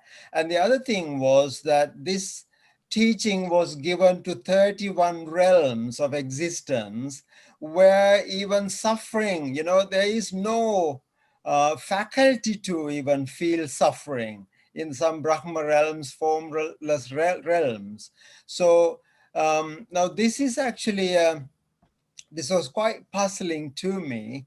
And I thought really deep and hard until I actually came across the Sammaditthi Sutta in the first part of the Majjhima Nikaya, where Venerable Sariputta very clearly explains, if you have not attained the Sammaditthi, you actually haven't got a clue as to what really suffering is about.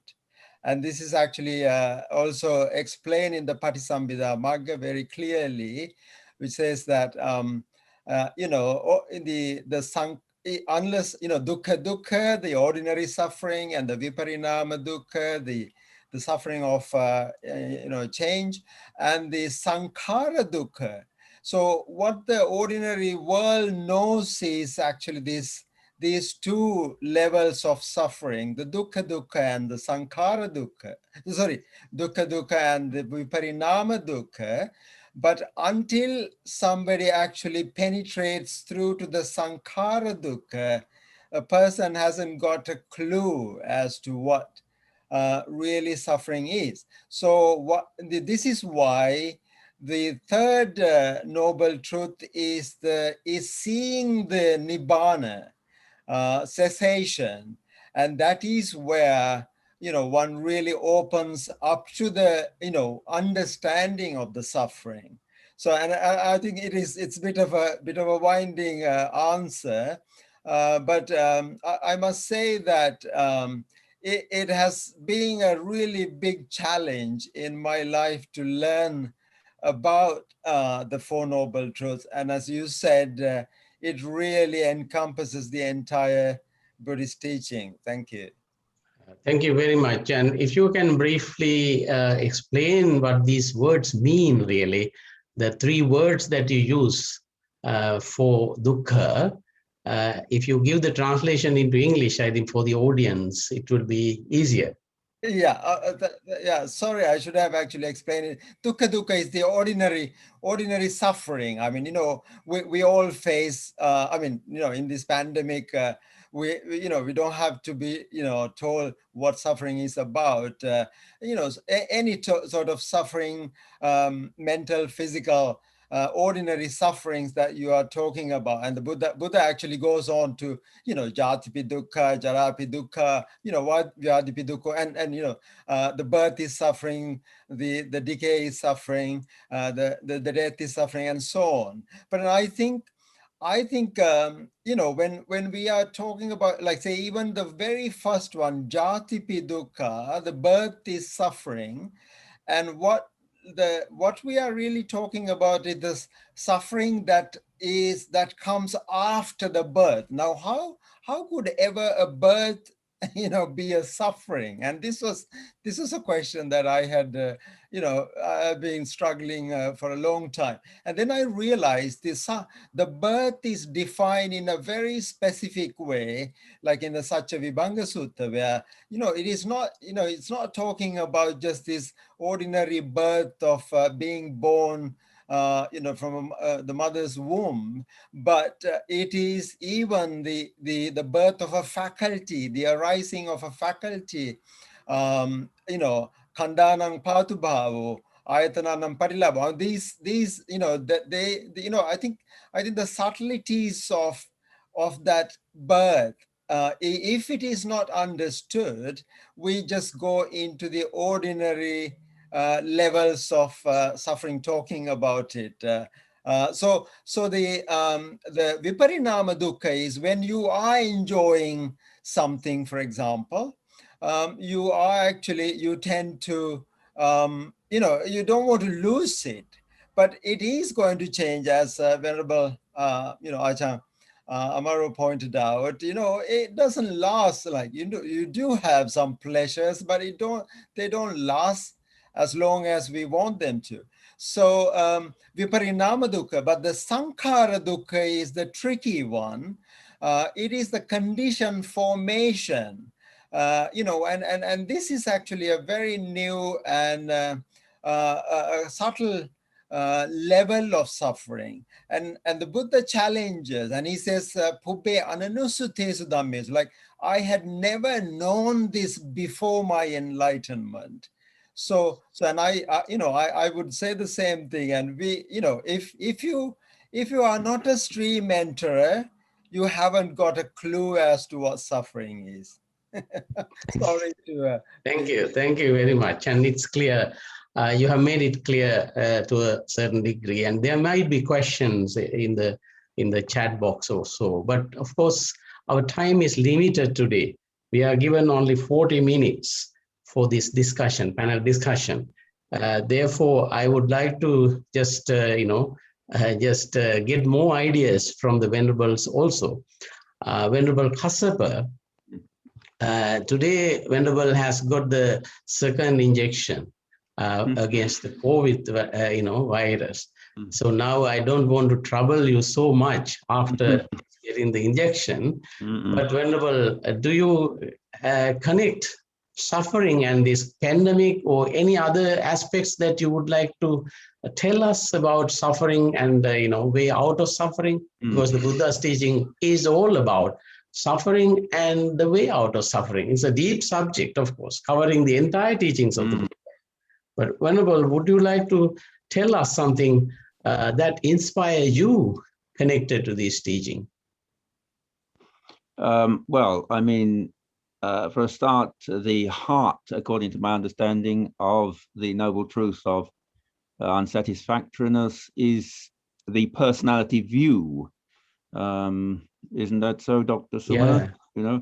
The Enlightened One talks about all the factors of suffering which people normally associate with this phenomenon, and then finally, the Enlightened One made a very interesting and very profound statement right at the end of it, saying that the 5 aggregates of attachment are dukkha, or suffering. Now that is very profound indeed. So this process of development of the heart is a process of this sort of, as it were, de-assembling this wrong view, which has been nourished from time immemorial. And of course, almost needless to say, once this the notion of I, me and mine, is finally melts away with the attainment of arahantship, then the heart is completely liberated. So that is what came to mind at this moment to me. The statement of the Buddha, saying that panchupadana kanda dukkha.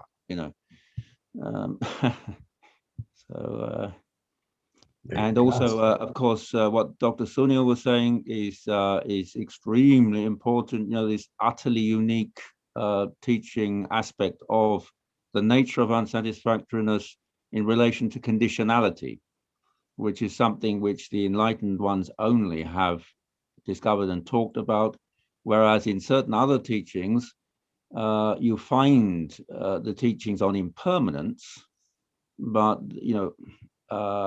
this one is unique. The condition, the teaching of sankhara dukkha. Yes, thank you, Bhante. Yes, actually, our time is, as I have to tell, that we are, running out of time. But I don't want to miss points from, Ajahn Chah's tradition. I have taken down a saying by Ajahn Chah. He says, whatever we feel that we are definitely right. So much so that we refuse to open up to anything or anybody else. Right there, we are wrong. It becomes wrong view. When suffering arises, where does it arise from? The cause is wrong view, the fruit of that being suffering. If it was right view, it wouldn't cause suffering. There are many sayings like this. Venerable Ajahn Chah has summarized the entire Buddhism in a nutshell. You find in his various Facebook messages and online messages. Very interesting. And Venerable Ajahn Amaro has great experience being with Ajahn Chah as a disciple of Venerable Ajahn Chah. I would like to hear from you your inspiration and Venerable Ajahn Chah's inspiration on the truth of suffering that you have experienced and that you have learned. Though in brief, please help us to understand that aspect. Well, thank you. The teaching that you were referring to there is a very helpful and impactful insight, because particularly in the West, where we tend to believe in our thoughts and we worship opinions, and we have the assumption that if we think something, it's true, and that if other people think differently, then they're wrong. Again, this is very significant in the context of the United Nations, where we're trying to find common ground with each other. So Ajahn Chah would point out that you can be right in fact. Yes, your opinion matches some kind of objective reality, but the way that you're holding that can be productive of suffering. So he used the phrase, you're right in fact, but wrong in Dharma. And that's a very, very helpful principle to have in mind, because often we know we've got the correct facts. Water is made of 2 atoms of hydrogen and 1 of oxygen. It's H2O. That's what it is. It's a fact. But then the way you hold that, or you can say take that as something that you are, say, the owner of that idea, and then you can even use something, a simple physical fact of that nature, as a weapon to attack somebody else, or that you take refuge in your rightness. And so the wonderful thing about studying with Ajahn Chah and his point of view was that he would continually help you to see the way that you are holding your own attitudes, your own thoughts, your own emotions, and that the attachment to opinions, attachment to feelings, and so on, he'd be always pointing to that attitude. So, for example, when Ajahn Sumedho went back to visit Ajahn Chah's monastery many years ago, and one of the monks and one of the Western nuns had become born-again Christians. They had been converted to Christianity. And Ajahn Sumedho had a long conversation with the 2 of them, and was very frustrated that they didn't seem to be able to see sense, or they were convinced that Christianity was the true way. And so after that conversation, he went to Ajahn Chah and said, I can't believe it, they're so foolish, why do they think this way, and on like that. And Ajahn Chah waited for him to finish, and he said, maybe they're right. He was pointing at because what he was seeing was not that Ajahn Sumedho's a very devout Buddhist, but rather, and he's got right view, but rather he's attaching to this feeling of rightness, and so that's helpful for him to see. So I feel that in terms of useful advice, being able to turn our attention around 180 degrees to consider, well, I know I'm right about this. Water is 2 atoms of hydrogen and 1 of oxygen, yes. But then how am I holding that? I call today May the 26th, it's Wednesday. Well, actually, in New Zealand, it's already Thursday. So is it Wednesday or Thursday? What's the day today? What time is it? So that sense of questioning our own rightness, and a very simple method that Ajahn Chah would encourage in terms of a practice is to, whenever you have an opinion or a judgment about anything, whether it's beautiful or ugly or right or wrong, just ask yourself, is that so? Is that a sure thing? And that's the way we develop the anicca sanya, the perception of uncertainty. And that is a real gateway to wisdom and a gateway to respectful understanding of other people's perspectives. That to not take our own feeling of rightness as an absolute, but to see, well, it's like from where I'm sitting, my finger is pointing to the left. From what you're seeing on the screen, it's pointing to the right. Which way is my finger pointing? So that is a very practical and direct way of reflecting on attachment, not just to opinions, but to emotions and our everyday judgments of the world. Thank you very much, Venerable. As I said, our time is running out soon. Anyway, all these discussions can be reduced to that there is no path to peace. Peace is the path. There is no path to a certain type of truth as such, but truth should be a path. That is why I think that the Buddha used King Kusala Gavesi instead of King Satya Gavesi. He never used King Satya Gavesi, although people and most of the Buddhists in the world would like to use King Satya Gavesi often, wrongly quoting the Buddha. Buddha has never said that. Buddha has said always King Kusala Gavesi, because there is no truth devoid of or apart from Kusala, wholesome qualities for us to practice. So there is no path to peace. Peace should be the path. We should walk it.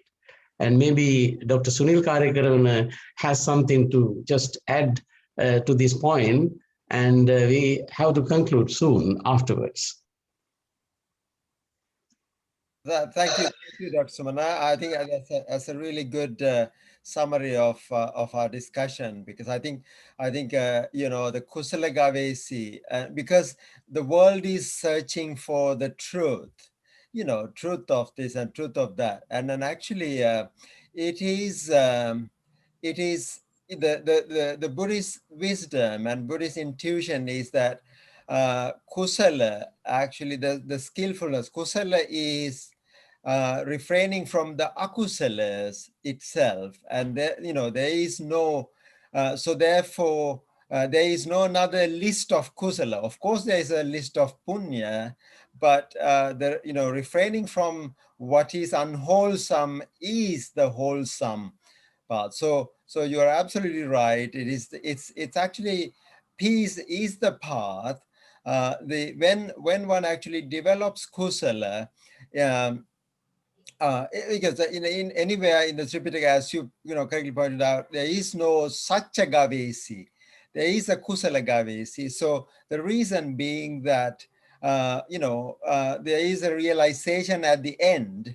Even the search itself, the panya, the Buddha said, Dhammapi bhikkhave pahataba. Even the Dhamma has to be, we have to let go of the Dhamma. What are we talking about? The Adhamma. So I think the Buddhist path, the depth of it is felt gradually as the ocean deepens gradually, and this path actually deepens and subtle and so on. And actually this may be why the Buddha was in a bit of a quandary whether to share this or not, because this is a deep and subtle teaching, a realization. First he thought, would it be better, for him to stay quiet? And Mahabrahma came and said, no, Venerable Sir, don't do that. So, and I think on a day like today, it is so important for us to realize that the depth of wisdom, insight, this is a world transcending path, not just knowledge wise and otherwise just perpetuating the world world, what we call knowledge. So therefore, and I think we have to actually very carefully understand the deep insight and the path of the Buddha. Thank you. Just to conclude on time, if I may summarize all what you said into one little sentence. The whole teaching of the Buddha is practically useful and ethically edifying, ethically improving. I think that we all agree with that. And also we need to remember there is no path to peace. Peace is the path. And there is no path to happiness. Happiness is the path. We should walk the path of happiness, the path of peace. Then we benefit from our discussions. Our great venerables, Venerable Ajahn Amaru and Venerable Kassapa Mahathera and Dr. Sunil Karavana contributed to our discussions enormously. And I'm very grateful to you all. Thank you very much indeed for your participation. Unfortunately, we need about 2 hours at least for such a discussion on noble truth, for noble truths. Somehow we need to be contented, then we will be kings. Thank you very much indeed. And over to you, Vajra. Thank you. Thank you, Dr. Sumana, and well-rounded and well-concluded session. And I think we all know path is to wisdom is path is to peace is the path. So with that, I would like to go to the next agenda, the next event, that is introduction of loving kindness meditation by Most Venerable Mahinda Thero. Before I pass it on to him, I would like to give a quick introduction of Most Venerable Mahinda Thero. Mahinda Thero was ordained in 1976 in Sri Lanka. In 1976, the Sri Lankan Theravada tradition and is inspired by other Buddhist traditions. Venerable has taught mindfulness and metta more than 40 years, spanning over 20 countries, including US, UK, and many other European countries. Venerable Mahinda also founded Metta Round the World initiative, which unites people across the globe, the practice of loving kindness for peace, thus bringing harmony and stability to the world at large. Venerable currently preaches mainly in Malaysia, Singapore, and Australia. Let me give the floor to the Venerable to conduct the meditation session without further ado. Over to you, Venerable. Floor is yours. On this occasion of Vesak, let us join with all our brothers and sisters in the Dharma to meditate, to radiate loving kindness to all. Just bring your minds within. You may choose to close or half close your eyes. Bring your attention within and observe the calm, the quietness within.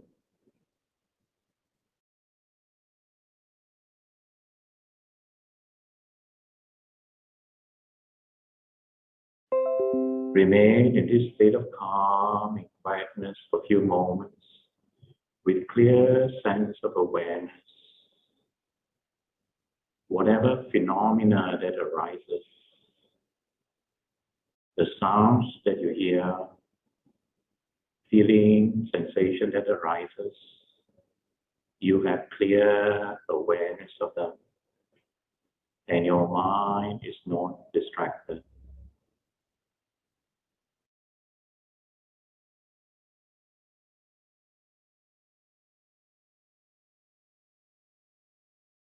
In this state of calm and quietness, You commence with the practice of metta, loving kindness, wishing yourselves to be well and happy. As you wish yourselves well and happy, feel a sense of well-being and keep a smile in your heart.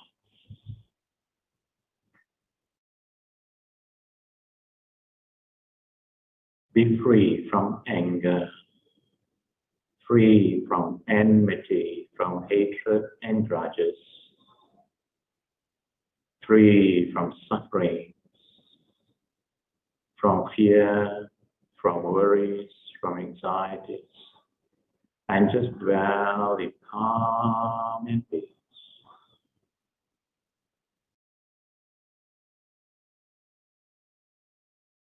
Just as you wish to be well and happy, calm and peaceful, you will now spread out loving kindness all around you. Feel the calm, the quietness within, radiating above,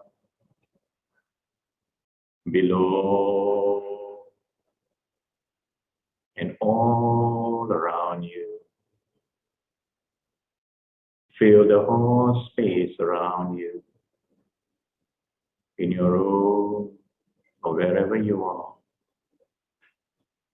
And have the good wish in your hearts that all who are present be well and happy.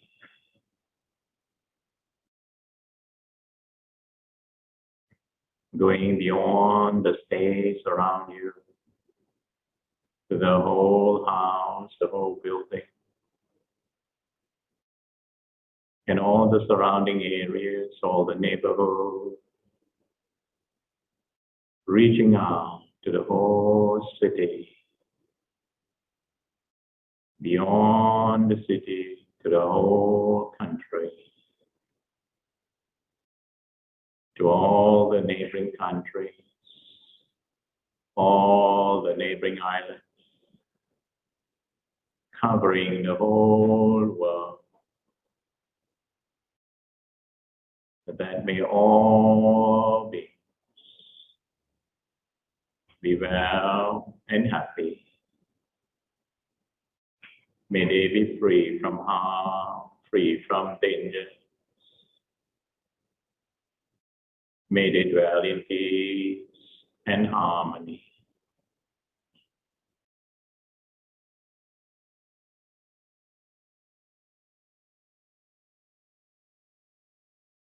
You will now turn your attention to those who are near and dear to you, including your parents, your teachers, those with whom you have the respect, the gratitude towards, those who have touched your lives, whoever that comes to your mind. Have the good wish for them all that they too be well and happy. May they be free from anger, free from enmity, from hatred and grudges. May they be free from suffering, from fear, from worries, from anxieties.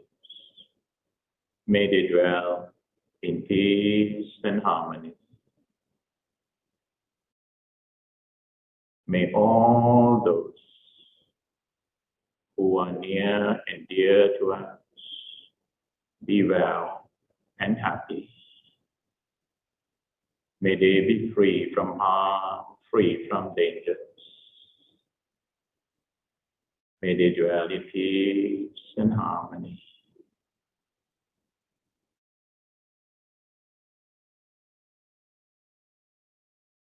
Also extend loving kindness to those who are less well known to you or even unknown to you. including those in your neighborhood or passerbys in the streets. Have good wish for them all that they too be well and happy. May they be free from harm, free from danger. May they dwell in peace and harmony.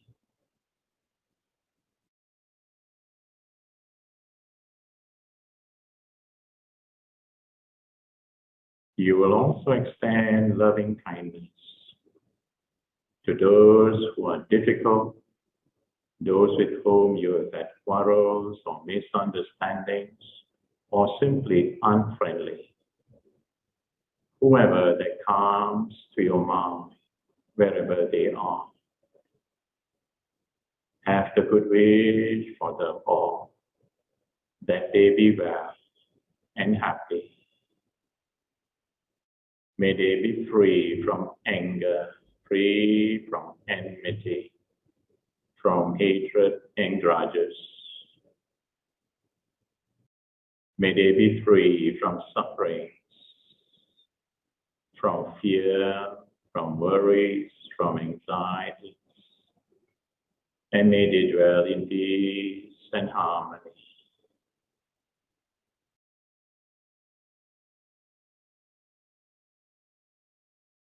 That may all be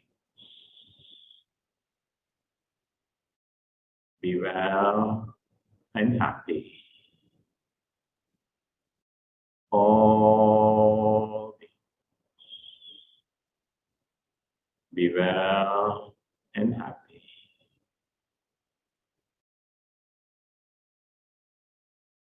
Just spend a few moments in quietness, and whoever that comes to your mind, have the good wish for them all, that they be well and happy, that they be free from harm, free from danger.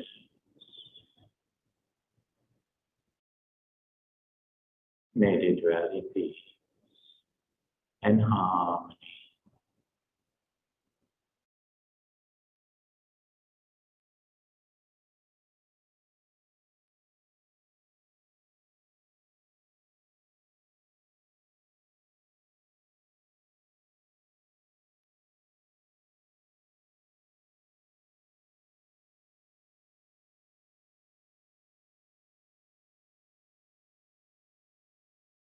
In your wholesome state of mind,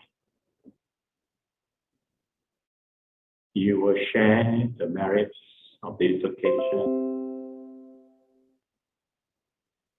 with all the devas, all the guardian deities, the Dharma protectors, those who have been guiding and protecting you, including the guardian deities in your locality. May they rejoice in these merits, and in so rejoicing, may they walk the Dharma's path and be swiftly liberated. And may they also give their blessings and protection to all.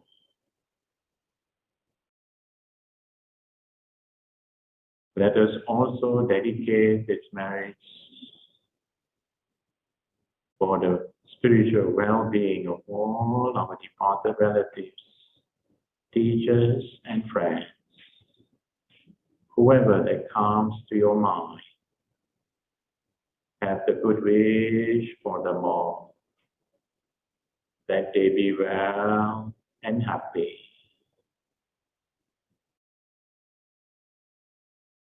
May they have opportunities to be connected with Dhamma and to receive the guidance, to continue to grow in the Dhamma's path until the final liberation.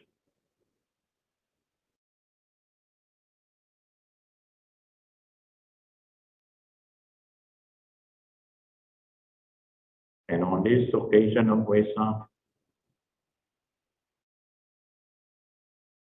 Let us extend our goodwill, metta, to all.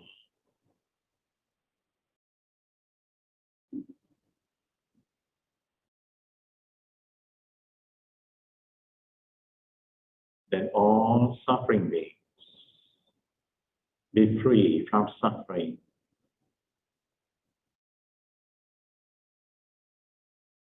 Those in sorrow be free from sorrow. Those in fear and dangers, may they be free from fear and dangers.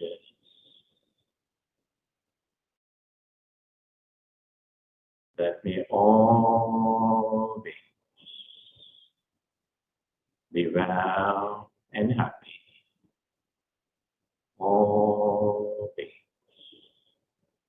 be well and happy.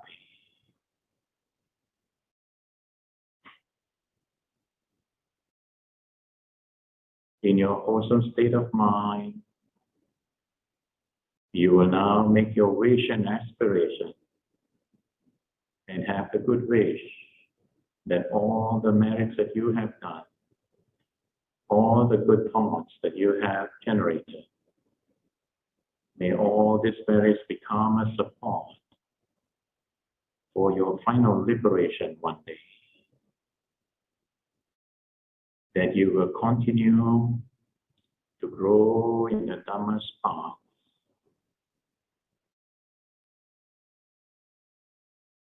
Be able to overcome whatever difficulties, whatever obstacles that may arise in your life, bringing them into the path of your practice so that you will swiftly develop your full potentials and accomplish whatever that you need to accomplish in this lifetime. Please make your wish and aspirations.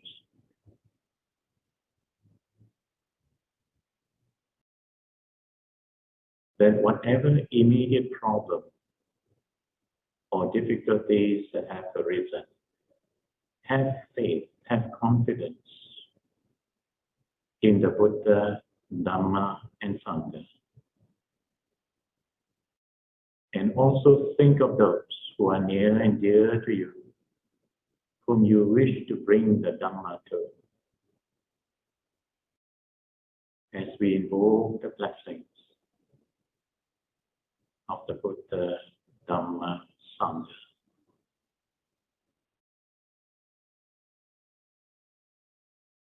Bodhisattva Mangalam Rakantu Sabba Devata Sabba Buddhana Bhavena Sada Soti Bhavantute.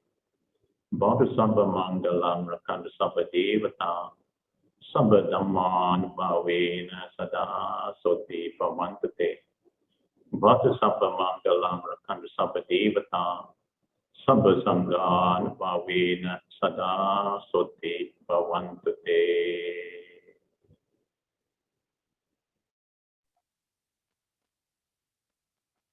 Akasataja Bhumata Deva Naga Mahitika Punyantang Namoditwa Jirang Rakantu Loka Sasana. Akasataja Bhumata Deva Naga Mahitika Punyantang Namoditwa Jirang Rakantu Desana. Akasataja Bhumata Deva Naga Mahitika Punyantang Namoditwa Jirang Rakantu Mangparante. Idame nyatinam hotu sukita hontu nyatayo. Idame nyatinam hotu sukita hontu nyatayo. Idame nyatinam hotu sukita hontu nyatayo.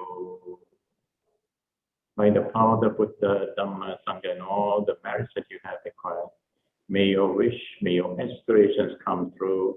And may you all have long, healthy, happy lives and continue to grow in the Dhamma's path to be free from all sufferings one day. And let us join in our hearts to dedicate once more the merits of this occasion for peace, for harmony and stability wherever you are, within your own families, the country, and the world at large. That may all beings be well and happy. Happy Vesak to all. Sadhu, sadhu, sadhu. Thank you, most venerable for giving us this meditation session. And now I quickly go into, now it's 5:22. Now we have come to the latter part. Now I would like to invite Venerable Velagadara Sumana Jyoti Thero, resident monk of Geneva Buddhist Vihara of International Buddhist Foundation, to do the word of thanks. Avasara.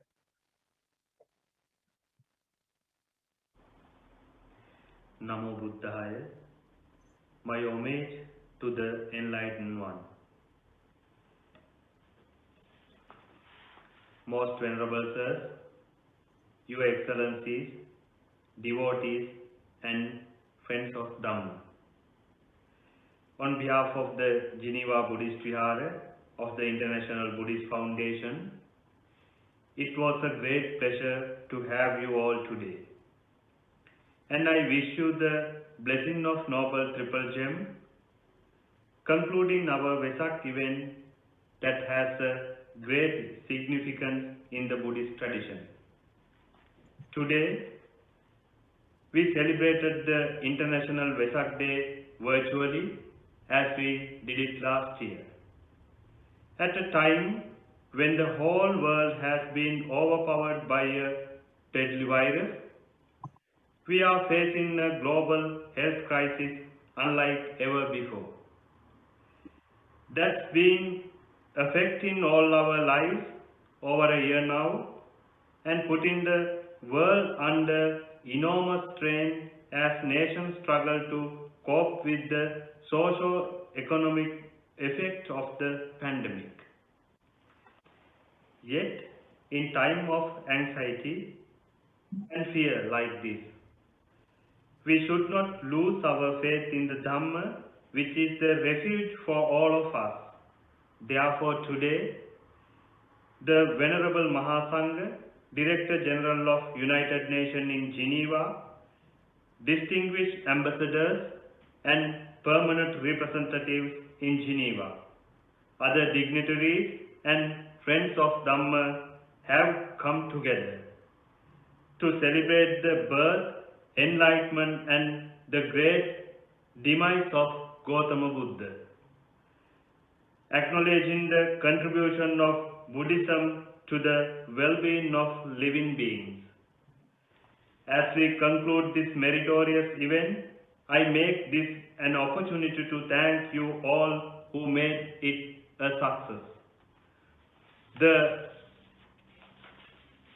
guest speakers, distinguished ambassadors and permanent representatives who sent Vesak Day messages, and all the participants in large numbers. My gratitude to you all for your great presence.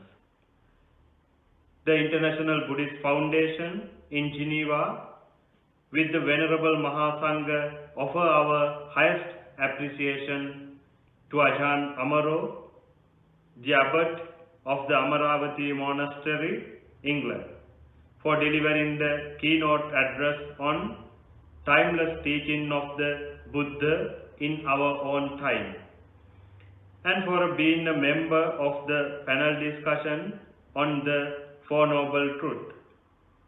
To Venerable Mahinda Thero, Spiritual Director of Aloka Foundation in Australia, Malaysia and Singapore, for conducting the meditation on loving kindness. Her Excellencies, Ms. Tatiana Walovaya, Director General of the United Nations Office at Geneva, for sending the welcome message. To the Permanent Mission of Sri Lanka to the United Nations in Geneva for immense support to the event. To the other distinguished ambassadors and permanent representatives in Geneva, especially the permanent representatives of Sri Lanka, Cambodia, India, Lao People's Democratic Republic, Mongolia, Myanmar, Nepal, Thailand and Vietnam for sending Vesak Day messages. To Venerable Kasapatero of Great Britain, Dr. Sunil Karavana, Buddhist chaplain to the British Armed Forces, and Dr. Sumana Ratnayaka, former senior lecturer at University of Peradeniya, Sri Lanka, for being the moderator of the panel discussion on Four Noble Truths, and to all participants. Finally, to Mr. Vajra Ranasinghe, who moderated this event, Mr. Lalanta Sirisenage, who gave the technical support, and the devotees who supported us in numerous ways to make this wholesome act a success today. May this year's Vesak Day commemoration remind ourselves of the importance of tolerance, mutual respect and understanding, and to uphold the values of kindness, compassion and empathy that are enshrined in the Buddhist teaching. May the Noble Triple Gem bless and protect you. Let me conclude the program doing a short blessing chanting for the gathering. Evaṁ buddhaṁ sarantanam dhammaṁ sangaṁ ca bhikkhavo bhayaṁ vācaṁ vitattam vā lomahaṁ sona hensati sabbitiyo vivajjantu sabba rogo vinassatu Mate bhavatantarayo sukhi digayuko bhava bhavatu sabba mangalam rakkantu sabba devata sabba buddhanubhavena sabba dhammanubhavena sabba sanghanubhavena sada sotanti bhavantu te.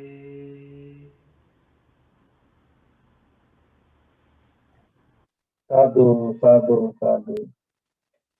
I think we have come to the end of our program. The most venerable Mahasangha, Your Excellencies, ladies and gentlemen, this concludes Vesak Day 2021, and I wish you a brighter day ahead.